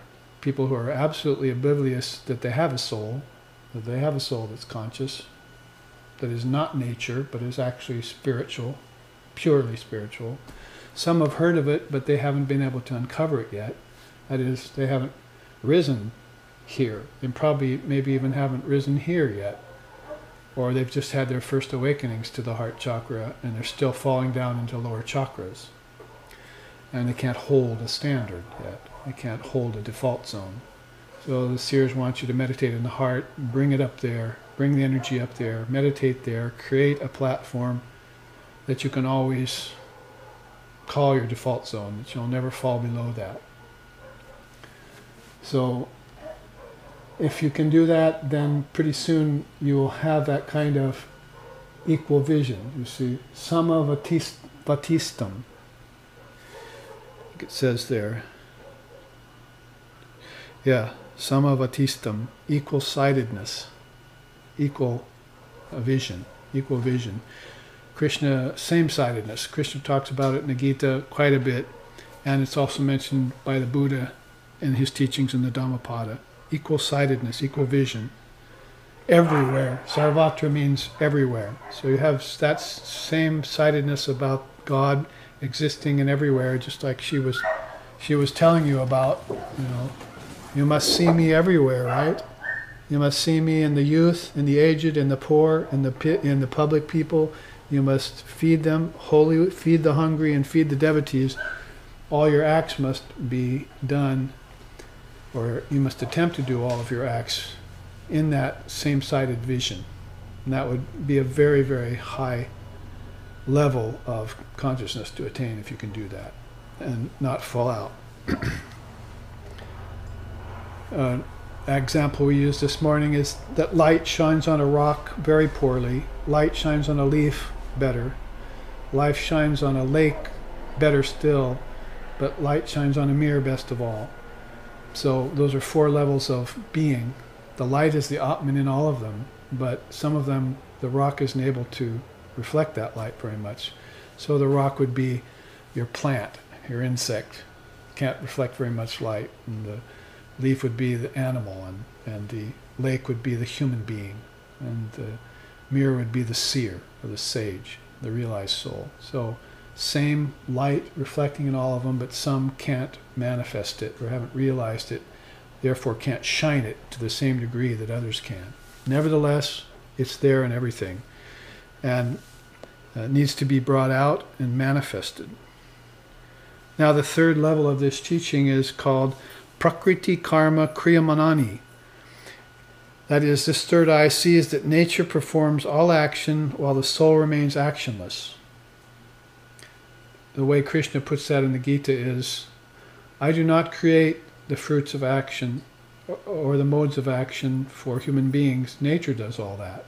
I remain aloof, detached. So nature is the abiding place of all action. The Lord is the abiding place of all inaction. So one's going to have to experience that themselves, and the best place to experience that is right here. Because you're still active here in the heart chakra. You're singing, you're dancing, you're doing your pujas, you're practicing devotions, and you're communing with God in form, with form. You're having a play, a sport with God with form. But as consciousness ascends these higher centers, form starts going away. And if you stay with it and keep your attention, it's like sort of like, can you keep your attention when you go into deep sleep tonight? No. You give up. You give up to it. You go formless in deep sleep, but you don't take your consciousness in there with you, which is why you practice meditation, so that you can stay conscious when these great shifts of your own consciousness happen to you. When these shifts happen to you inside, and you're not there to participate in it, then you fall off of your meditation. You fall out of yoga. And so to remain in yoga is to be a participatory witness who is ever present there, on vigil, when these shifts of your consciousness come, because these shifts of your consciousness come very rarely. You can meditate. The Holy Mother said it nicely, Sri Sharda Devi, my teacher's teacher. I'm Parapara Guru Bhyo Namaha. She said that you can meditate 365 times a year. Hopefully you're going to do more like 730, because you want to meditate twice a day, hopefully. But you can meditate once a day for a year, and you should make sure that you're there for every one of them. You never miss a day. She liked constancy best of all, perseverance. But she said, maybe out of those 365 meditations, you might have 25 or 30 that are really good meditations.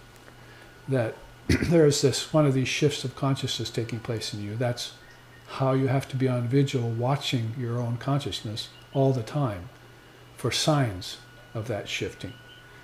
Shifting means moving up the chakras. If you haven't learned a system like the 7 chakras yet, then it gives you a very powerful key. It's called Kundalini Yoga. And it gives you a very powerful key as to what's going on in your consciousness, rather than just sort of leaving it as some esoteric knowledge that, a hands-off type of affair. It's actually giving you very direct, very deep instructions, just like she's doing here, about how to be there and participating when these shifts of your consciousness take place. You're going to have to become as interested in that as you are in watching your chemistry experiment, you see, or watching your children grow. See, you'll have to become at least as interested in watching the changes of your consciousness happen as you are in watching your children grow in order to make spiritual life successful. So you have to be there, and of course the advantage of it is, if you are there for it and you do have spiritual awakening, you can teach your children that. That's why we have this wisdom, because the rishis taught their children these truths. And it's not something that's not happening, see, in present times. Did your parents teach you this, is basically the question. Or did they teach you just practical things about the world? Or maybe they taught you some things that weren't so good. They weren't such a good example. So it's very rare to have dharmic parents in this day and age. Most of the dharmic parents are in India or in Tibet or places like that, where these teachings have been being given to them for 1400 years, in Tibet, for instance, and much, much, much longer in India. So to have that kind of access to teachings early on is a rare thing in this day and age. In this Kali Yuga, they call it, age of darkness. So back to the main point, if you are there for these shifts of your consciousness and you're watching it, then it is the ascension of consciousness in your chakras, and you can take note of what it's doing and what it's revealing to you. Bring your full consciousness to bear. So it's not just bring your full consciousness to bear on actions,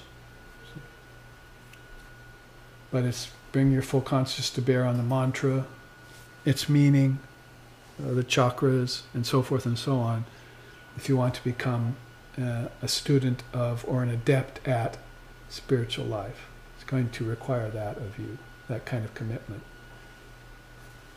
So it is unique among all arts and sciences and so forth. Everything else is called aparavidya in India. It means mathematics, science, astrology, music, crafts. It's called aparavidya, lower knowledge. There's only one thing that they class in paravidya, supreme knowledge, and that's this wisdom. So it's going to behoove you to drink deep of that stream of wisdom and put it into practice. Put it into practice. So it says here, see that nature performs all action and the soul remains actionless. So that's a very high degree of realization. You can hear it right now from me, and I hope that you can understand it intellectually. But basically it just means that Brahman does not move, Brahman does not think, Brahman does not transform. Everything else does. And that's the one barometer by which you can gauge the changing and the unchanging, or the real and the unreal. If it changes, put it in the category of Maya. If it doesn't change, it's Brahman. So you're going to have to watch it a long time to see if it changes or not. Your consciousness, by the way, is changing, isn't it? Apparently so. It's changing as it moves up these chakras. That is, your mind's consciousness is changing. You're seeming to be going through transformations. You're seeming to get visions. But that's all still in the realm of Maya. We called it Mahamaya this morning, as it gets higher. But when you reach that one plateau where everything levels off, and that's really the, as she called it, the aperture or doorway into higher reality, into divine reality, when that opens, then you will be standing at the porthole of actionlessness, transformationlessness, birthless, deathless, causeless reality. And, you know, most likely you'll just dive in.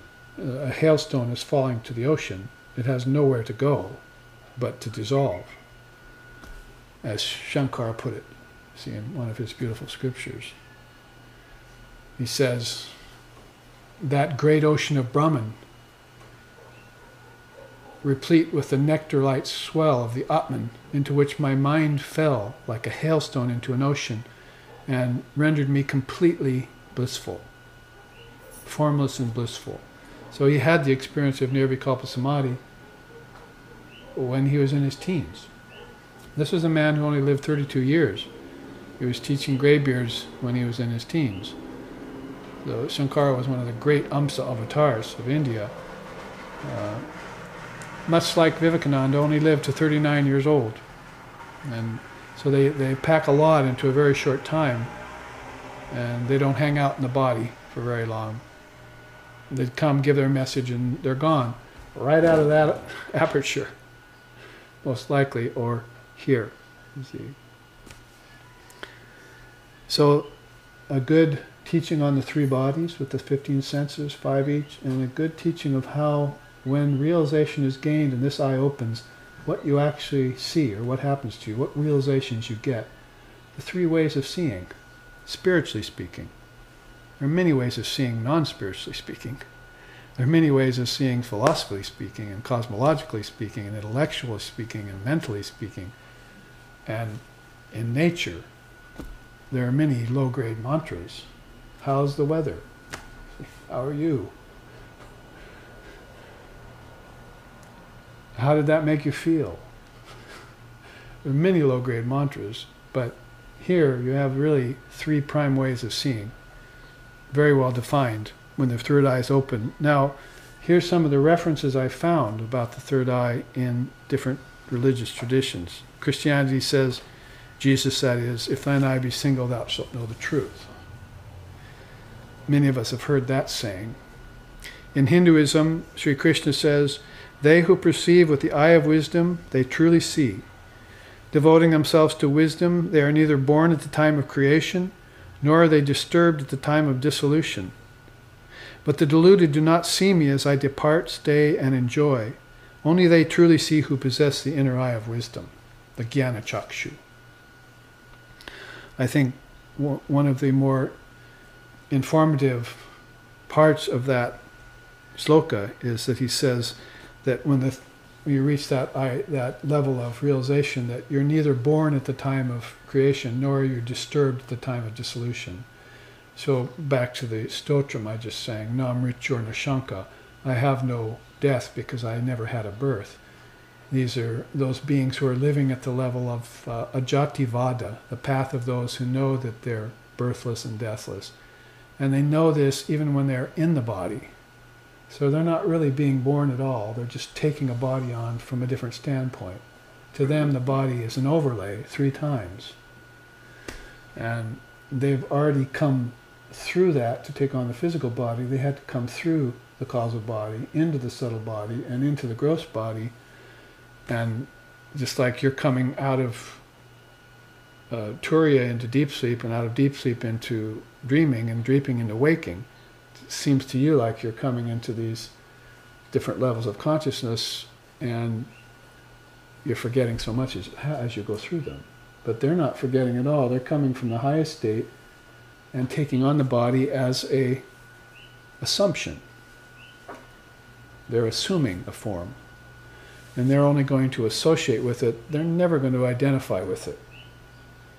But so many beings born, I am the body, I am the senses, this world is real, I must get the objects for enjoyment, I must amass wealth, I must get power over others, so forth and so on.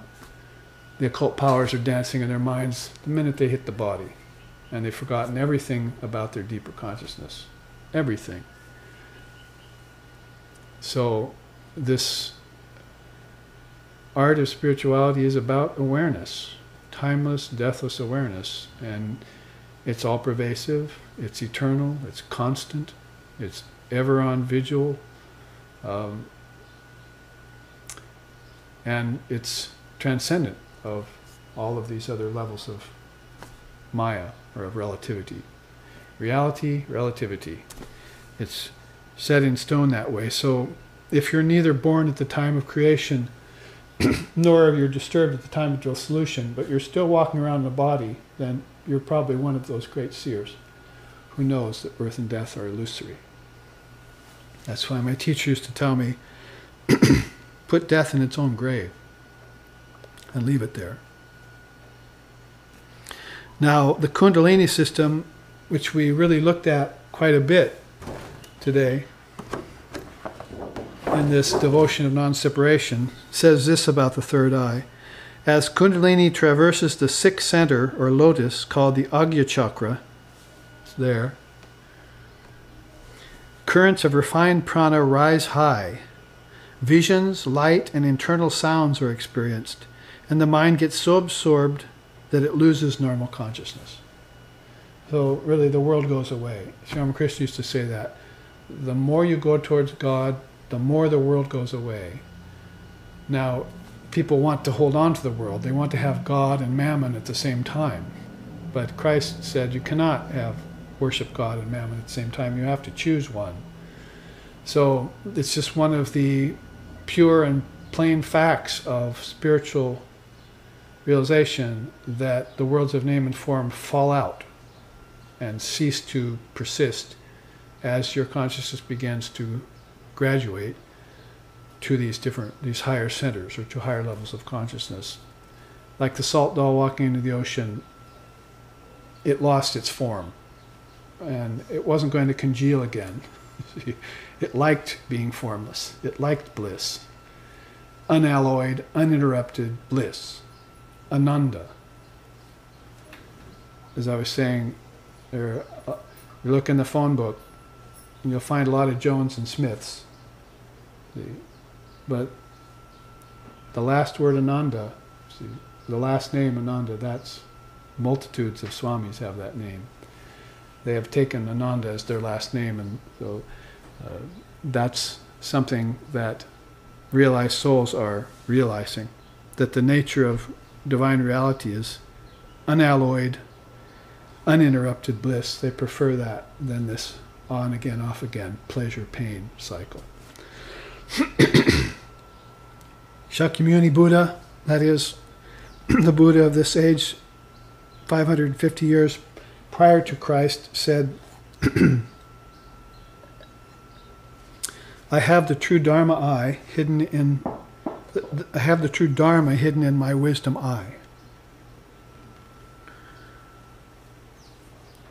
That's Christianity, Hinduism, Kundalini Yoga system, and Buddhism. Let's look at Taoism.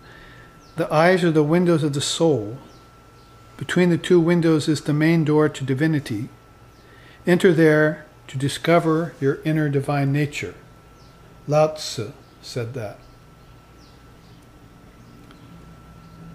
The eyes are the true windows of the soul, but between those two windows is the main door to divinity. You want to enter there. The Gnostics said, the true gate is also the door of one's divine nature. It is the front door to heaven. It is located neither left nor right, up nor down. It is right in the center, and thus is called the door to divinity, the white sun.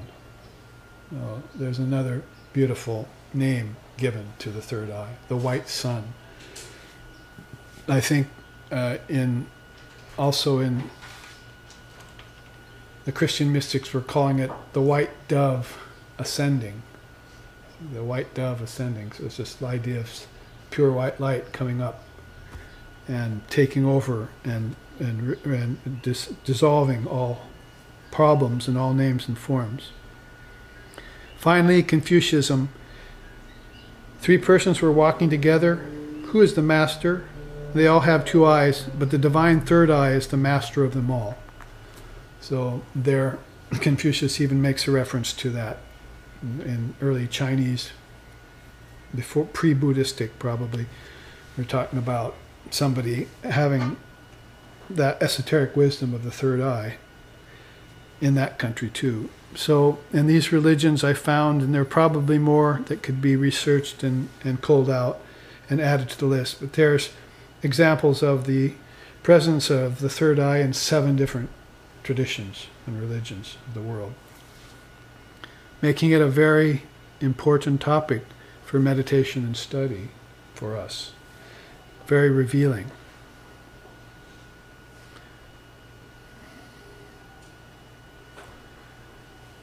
Now in the remaining time, which is short, I wanted to show us this chart on Shakti Advaitavada. We call the devotion of non-separation. We have this idea of Shaktism, which is Divine Mother worship. That's the word Shakti, those who worship Divine Mother, and Advaita, non-duality. So it's the perfect example of this Ananya Bhakti in the Shakta tradition. Early on we looked at it in the Vaishnava tradition, and as we went through the other chart we saw many references to it in the Shaivite tradition. I hope you understand that these are all, the kind of tantric side of India. The Vaishnavas are the Krishna worshippers and those who worship Ram, and the Shaivites worship Shiva, and then Shaktism is specifically Divine Mother oriented. So we can see this beautiful combination and marriage of the various yogas in all of these lineages or these traditions. Now, if we want to, in the last minutes, concentrate a little bit on Divine Mother, since we were already looking at her so deeply, and some of her instructions in the Devi Gita, we can look at this chart. Divine Mother Non-Duality, or Shakta Advaitavada. The Tantras say, non-duality is the essence of Mother Wisdom, which through her word as scripture emanates to reveal the mystery of the universe. God with form, living beings, worlds and objects, all evolve from her. So, as I chanted at the very beginning of the class, Vedanta Siddhanta Niruktiresha Brahmaiva Jivaham Sakalam Jagadcha. Brahmaiva Jivaham, Jiva, the living being, Sakalam, time, Jagad, world, Cha, and. So, living beings, time, space, and the world, all of that is Brahman. If you have that third eye open, then as Shankara said in his quote, you will see all as Brahman. Otherwise, if you don't, all you're seeing is objects. You're seeing objects of the senses with two eyes, and that's as far as it goes. So you have a physical body, 5 senses, zip, that's it. And you go to death at the end, and you lose those. But if the third eye is open, you're seeing the 3 worlds. The immanent world, the transcendent world, or the immanent world, the transcendent world, and the absolute world. You're seeing 3 worlds inside of you, with 3 different bodies, with 5 different sets of contemplation senses. These are the kingdoms of heaven within that Christ talked about. He saw them too. He used them. He moved about in them. He came through them when he manifested a body and gave up the body and went out of the aperture and gave them all up. Krishna says, the soul does that like a child outgrows clothes as it grows bigger. The soul sloughs off bodies and takes them on just like a child puts on new sets of clothes and takes them off when it outgrows them. So this idea of reincarnation is something rather new to many souls in the West, but the idea of conscious rebirth is even further removed from their scope of thinking. That there are souls that actually know themselves prenatally, before the idea of getting into a fetus in a body. They're outside of that. Outside really means inside, of course, inside of realization. And they're looking out on the worlds of name and form and plotting their own course. They're doing this very masterfully.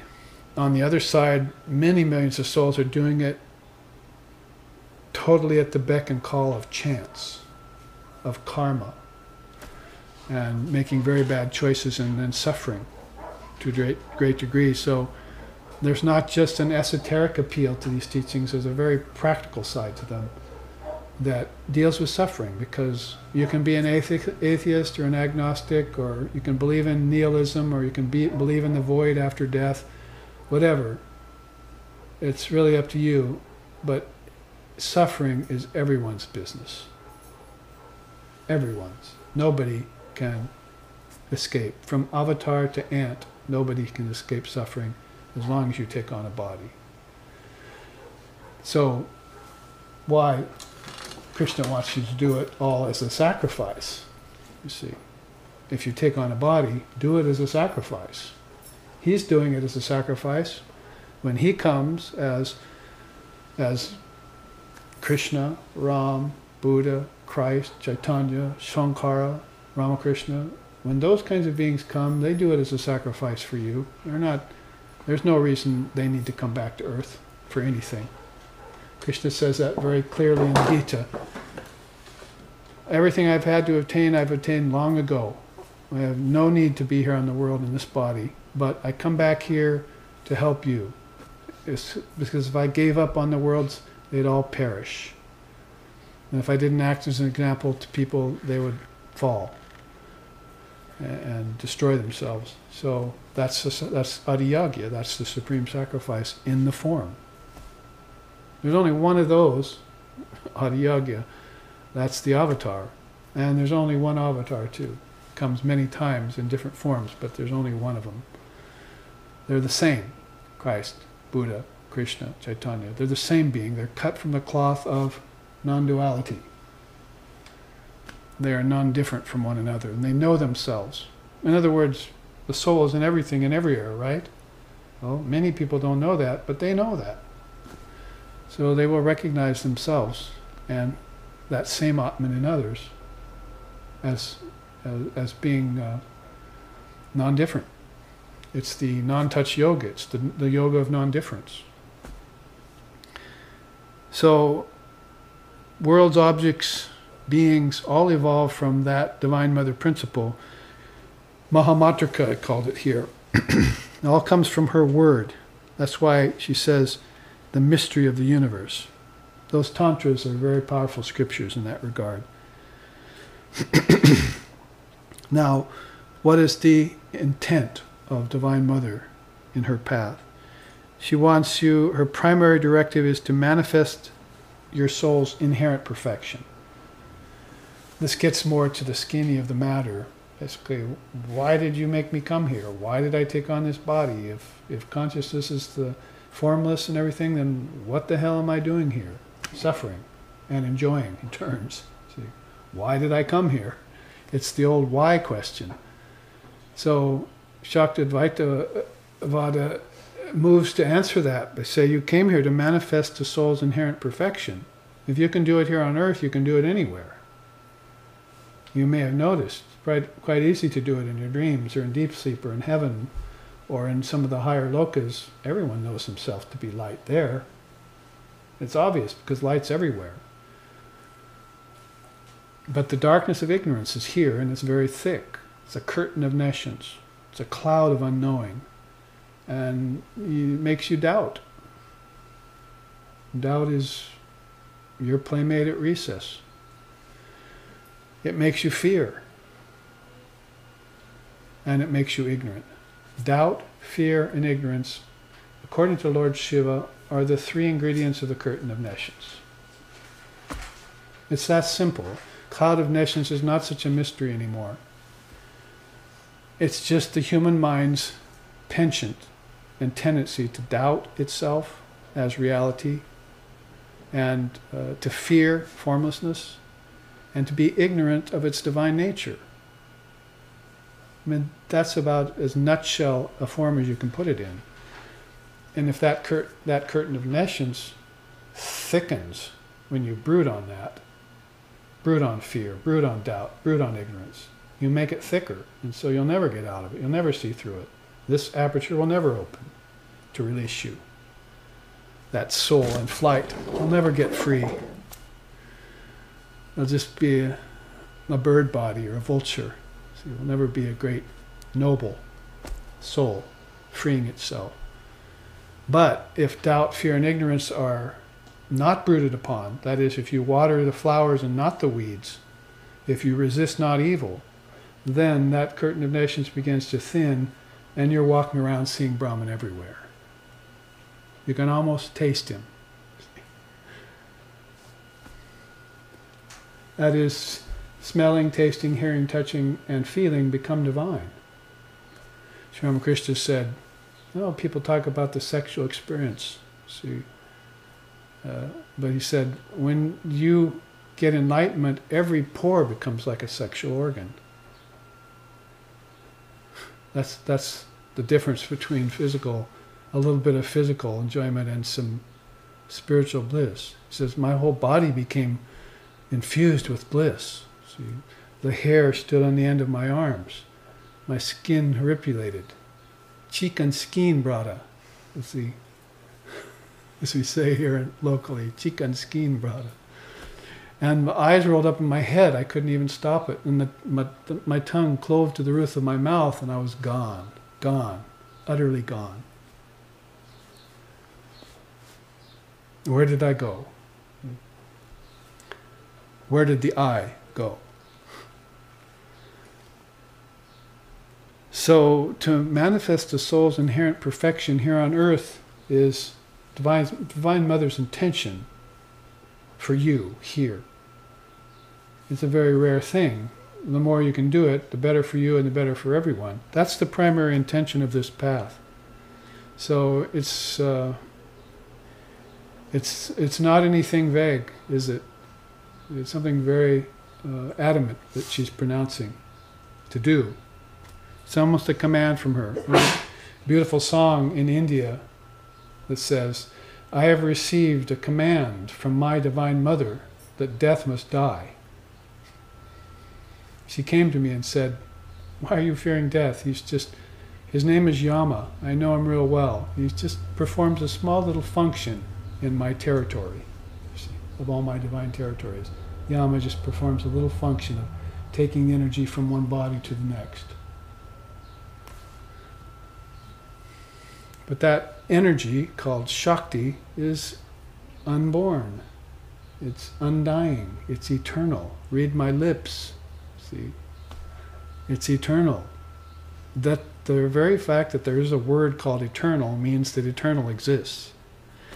The very fact that there's a word called void means that somebody saw it and came back to tell us about it.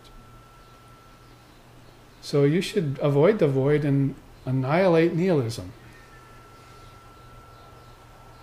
and wake up to your true divine nature, which is pure being. Therefore, doubt and fear go away, and ignorance is on the wane, you see. If you want to use death in a positive way, then sick it on ignorance. See? Tell it to go after fear. Can you destroy my fear? Can you destroy my doubt? That's using death in the right way. That is, place it on things that can die. Don't place it on yourself, because you can't. You're just creating a remedy without a solution, a disease without a cure when you do that. So this is Shakti Advaitavada. This is where the devotion of non-separation concludes in this series of 4 classes. That we want to bring it around to Divine Mother reality. That's the path that has been granted to us via Sri Ramakrishna and his advent, bringing Mother Kali out of hiding. Another beautiful song, Paramaguru Sri Ramakrishna, Loho Pranam Namaskar.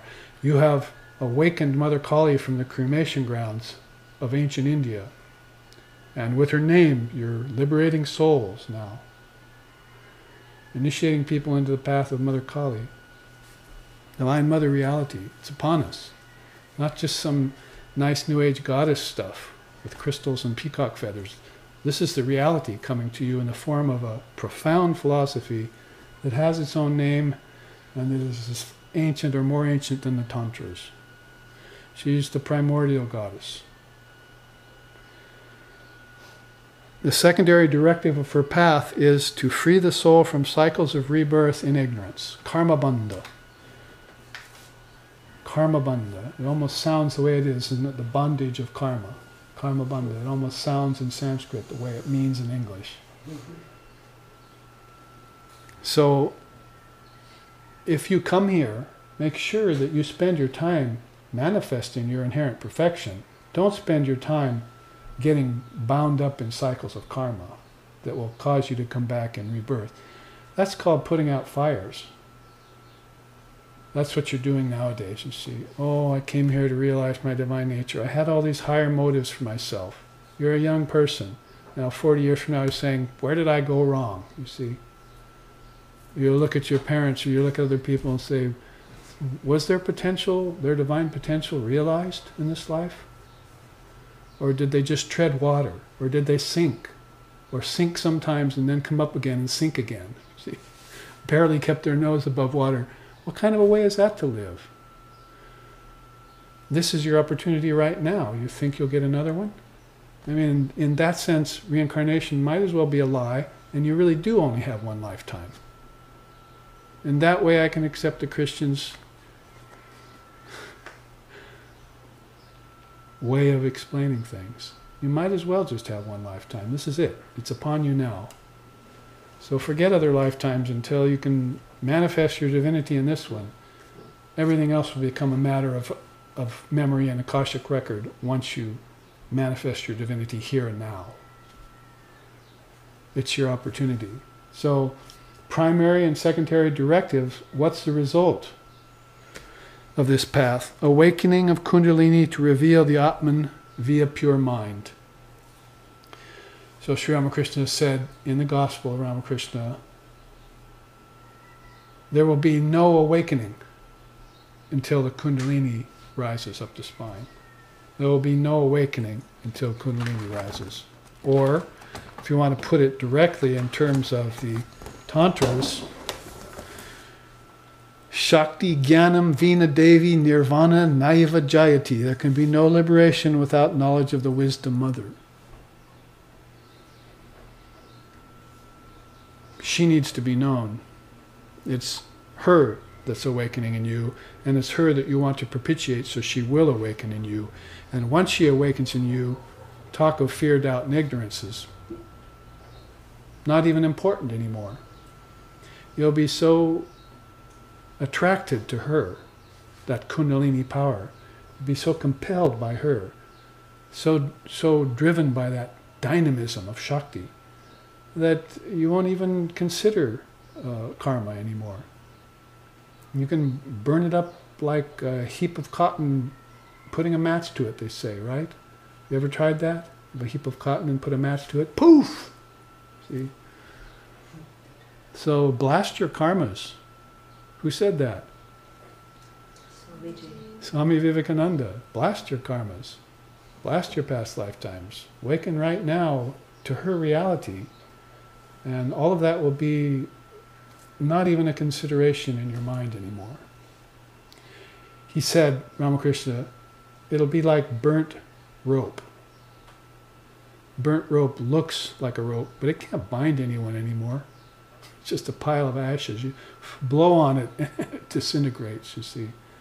So render your karmas and your imperfections and your obstacles and your transgressions and all of that happy stuff, render it nil. See, and if you believe in nihilism, why not, put everything that is unreal in the void.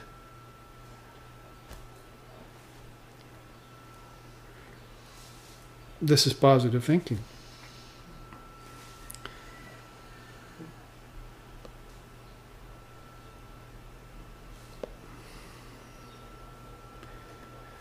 The rest of the chart is more complex, but we can take parts of it. In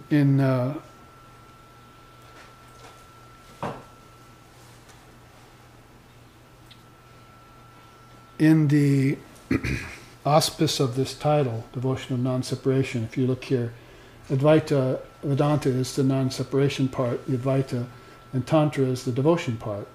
And all is Brahman, they say in Advaita Vedanta, and they call it Shiva and Shakti in Tantra. In Tantra, they like the idea of the divine relationship, that when man and woman get together, it's not just a male and female principle that's happening, but it's Shiva, the supreme masculine energy, and Shakti, the divine feminine energy, are coming together. And so they look at it in terms of the divine couple. On one side, Advaita Vedanta wants you to use viveka, discriminating wisdom. Of course, Swami took his name after that. He thought it was so important for us. And Tantra wants you to use tattva vichara, that is, learn all those principles, like those 24 cosmic principles and so forth, about your 5 senses and your 5 subtle senses and your 5 causal body senses and your outer and inner and transcendent body. Know the ground. Know the ground inside out, because that's where you're going when you go into dream and deep sleep. That's where you're going at the time of death. You should know that ground before you go there. Because then you say, I know it like the back of my hand. See, I was running through the dark with my friends when I was a teenager, and we were in the backyard of one of my friend's house, and he said, follow me, I know this place like the back of my hand. And he turned around and started running, and all of a sudden he was just like in midair for about 2 seconds, and then fell back. He hit this wire fence that was invisible in the dark. Just fell follow me, I know this place like the back of my hand, his famous last words. We all laughed about that and kidded him about that for the rest of our high school years. So if you don't know the place like the back of your hand, you'll run into hidden obstacles. That's how it came to considering in my mind. You see, I had to consider that as a teaching. So know the ground that you're working with. And that's going to have to do with method, and this is going to have to do with basis. The basis of Vedanta is all is Brahman. It just puts it all to rest. And basis of Tantra is this Shiva and Shakti, playing, sporting, lila. Here is lila, divine sport, and here is, they're not really even concerned with lila. They're just concerned with all is Brahman, one level of consciousness called samadhi.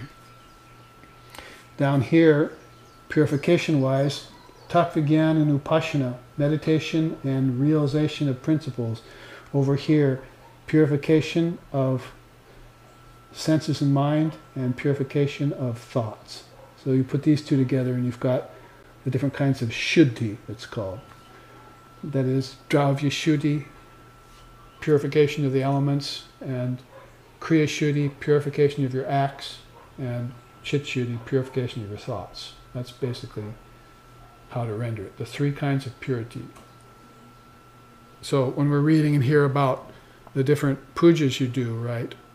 All the puja and worship of all the mandala and so forth, you have to start out with Buddha shuddhi and purify the elements. You have to make sure the water you're using is pure and the fire is pure and the articles are polished and everything. That's all has to do with outer purity. You can't offer God anything that's impure, so you have to be absolutely specific in the puja about those levels of purity.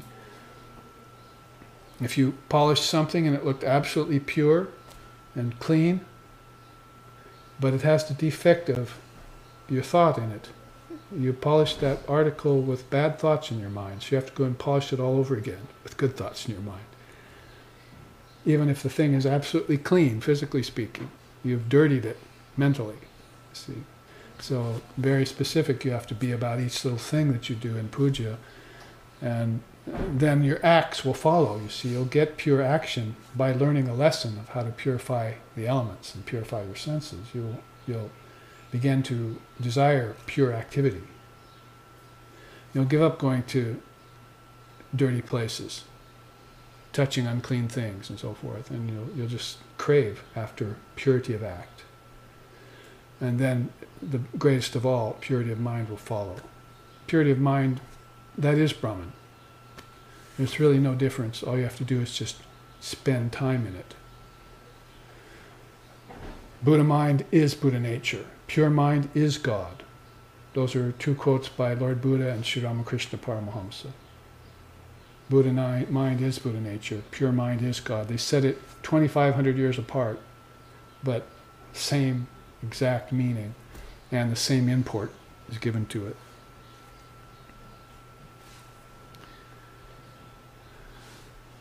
Well, there's this word aham.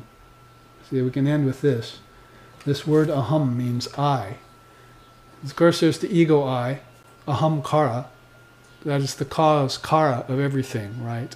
The ego is that unfortunate moment in time where you separated yourself out from the whole, where you became a separate little puddle of water apart from the lake. You decided to become a separate self, ahamkara. But this aham is as important in Tantra and in the Shakta path as Om is in the Vedas. Why is that? Paraprakasha is one thing. The A means the supreme space of pure being. Ha means svatantriya, inherent freedom. It's one of the main tantric words. Svatantriya means this unbounded freedom that you're always seeking after. And M is the bindu. That's third eye, right? Bindu is third eye. It's the point of first emanation, where everything came from. So if you took the 7 chakra system and you came down with it, instead of going up with it, you came down with it, then you would come in through the crown of the head and you'd become aware of the first traces of form when you reached here.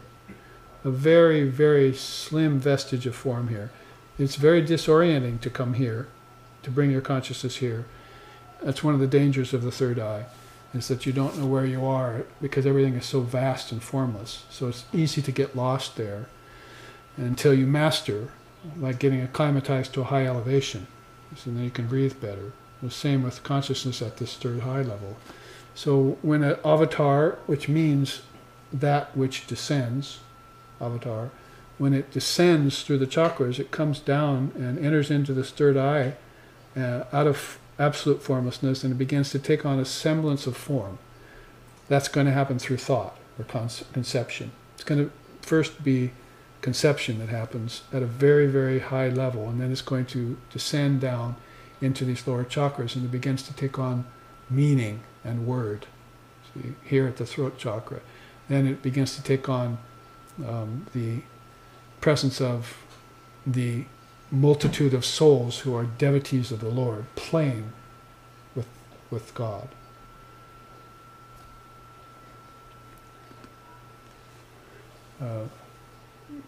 I'm stopping because about 3 different songs just entered my head. But in wisdom's firmament, the moon of love is rising full, and love's flood tide is flowing everywhere. O Lord, how beautiful thou art, victory unto thee. On every side shine devotees like stars around the moon. Their friend, the Lord all-merciful, is busy playing with them. Behold how the gates of paradise are open wide. You think you would write words or lyrics like that without having some realization behind it? What to speak of knowing the truth of it? You can't just make up things like that.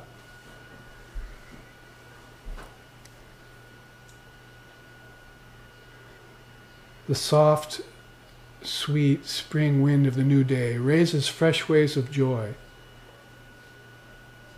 In it, it carries to the earth the fragrance of God's love until all of the devotees are drunk with ecstasy.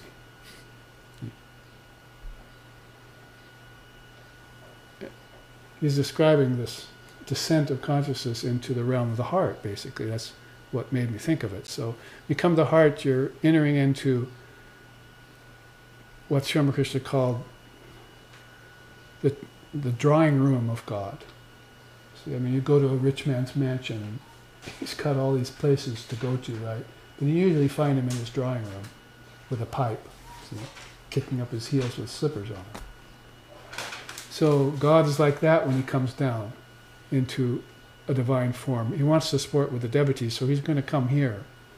And there he will see all his devotees.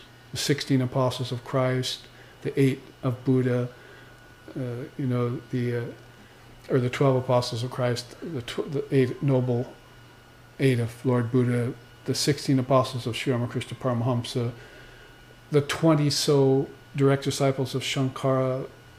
He'll meet them here in the heart chakra. You have to come down that far. But Ramakrishna said, I couldn't go any further down. They have to come up to meet me, is what he means. I mean, the avatar works with all these beings who are suffering horribly and helps them, but he works with them as an attracting force. He draws them up. He doesn't go down with them. He draws them up. What's the saying? I heard it just the other night. Don't swim too close to a drowning man. Take you down with him, you see. You better be a really strong swimmer or have some powers of convincing, see, before you take on that job. So to draw souls up is the purpose, to inspire them, to make them aspire, so that the Kundalini, they can get on the wings of the dragon bird and ride her up to these higher. Up means in, of course. So what got me off on that trajectory, which is connected, is the bindu, that first point of origin, that third eye, where consciousness enters, and where it will make its descent down into these other chakras. Here, our own founder, Lex Hixon, peace be upon him, said, she is called Parameshvara, Paravak in the Agamas, Shabda Brahman in the Vedas. There is nothing beyond her, but there are infinite numbers of worlds within her. She is the inner essence of Shiva, not an extant consort. So Lex's idea, and he was very much, in fact, this chart is really pretty much in honor of my memory of him, because Shakti Advaitavada was a Sanskrit word that just immediately drew him, attracted him. He loved the idea of blending Mother Path with non-dualism. That was, for him, finally he had found a definition in the ancient scriptures of the path he was on. And so he began to infuse us with that. Yes, the non-duality is Divine Mother Wisdom, they're one and the same. Start seeing them that way. Start following her instructions and doing what she says, and discover her inside of yourself. And all other worlds, too, that exist within her, he says. They all exist within her. She's beyond them, but they are all inside of her. Paravak in the Agamas, that would be the tantric side of things, basically means supreme word. She is the supreme word. Yes, you could probably say, yes, she's the final word on things. But the real import of that saying is that she is Om. That Om is her word. And Hrim, words like Om and Hrim are her words, words of power. Words of formlessness and words where form actually take place. Paravak, she's also Shabda Brahman in the Vedas. Shabda means God is sound. So there again you have this reference to these very high levels of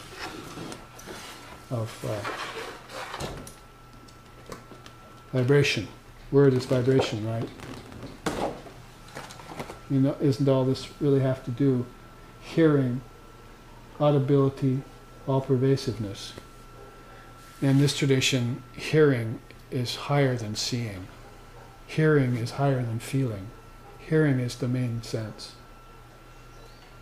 That's the most subtle of all senses.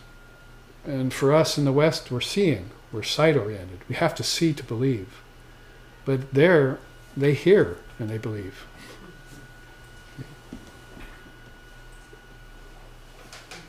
You must know the truth, and the truth shall set you free means you must hear the truth from a realized soul. And when you hear the truth from a realized soul, it'll make an impression on you, and you'll never forget it after that. The hound of heaven will be on your trail. You may walk away and say, oh, that's really nice there, but I've got things to do. But the hound of heaven is on your trail, and he'll catch up with you before long. And that's a joyous day when he does. Well, if that does happen to you, you'll probably sing something like Jaya Jagadambe Site Radhe Gauri Durge Namo Namo Jaya Jagadambe Site Radhe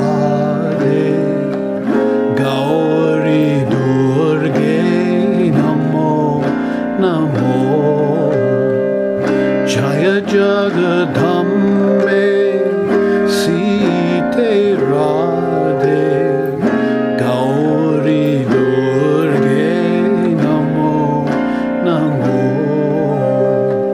Jaya Jagadambe Site Radhe Gauri Durge Namo Namo Jaya Jagadambe. Victory to Jagadambe, the mother of the worlds, all the worlds. outer, inner, and transcendent. And all the bodies and all the senses, all the people, all the beings that people them. Victory to Jagadambe. She is Sita, she is Radhe.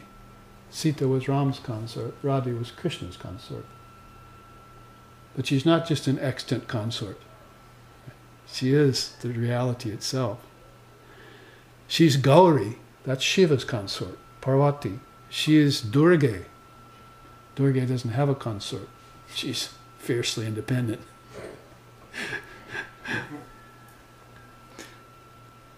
Namo, Namo. I pay my worship to her name, to her very name. This is all about names. And Gauri Durga Namo Namo. So when you see her sporting as Kundalini in your own consciousness, you'll want to say, "Oh mind, let's go within and into the temple of the heart and find her there and worship her." You won't be able to take your senses with you, but try and take your tongue. Because if you have your tongue there, you can sing her praises when you see her.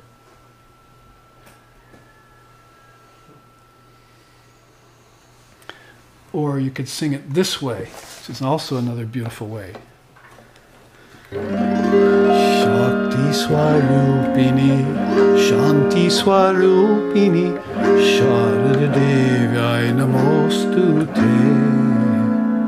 Matri Swarupini, Sneha Swarupini, Mangaladayini Namostute. Bhakti Swarupini, Bhava Swarupini, Bhukti Pradayini Namostute. Kama Saharini, Karunya Rupini, Koivayadayini Namostute.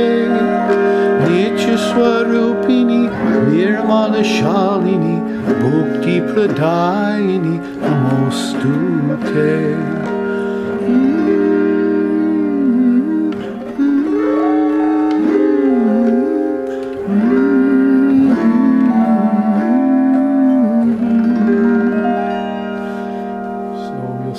So many different ways. She's the essence of all those things, the essence of mother, she's the essence of divine power, she's the essence of peace, she's the essence of devotion, she's the essence of liberation, bhukti, mukti, bhakti, shakti, shanti, swarupini. She's the essence, swarupini, of all those things.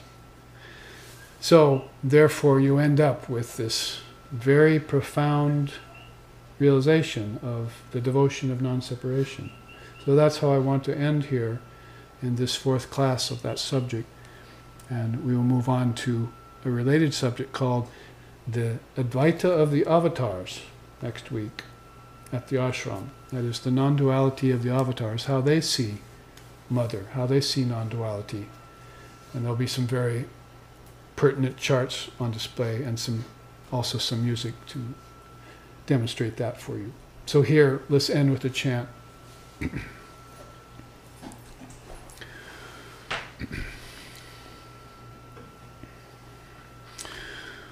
Om Devim Prasanam Pranatarti Hantrim Yogindra Pujam Yugadharma Patram Tam Sharadam Bhakti Vijnana Datram Daya Swarupam Pranamami Nityam.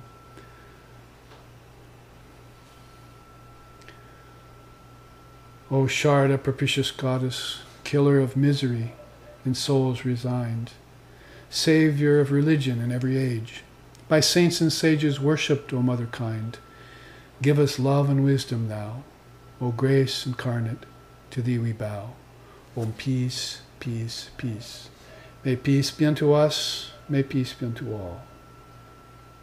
Om Hari Om, Hari Om, Hari Om Tat Sat.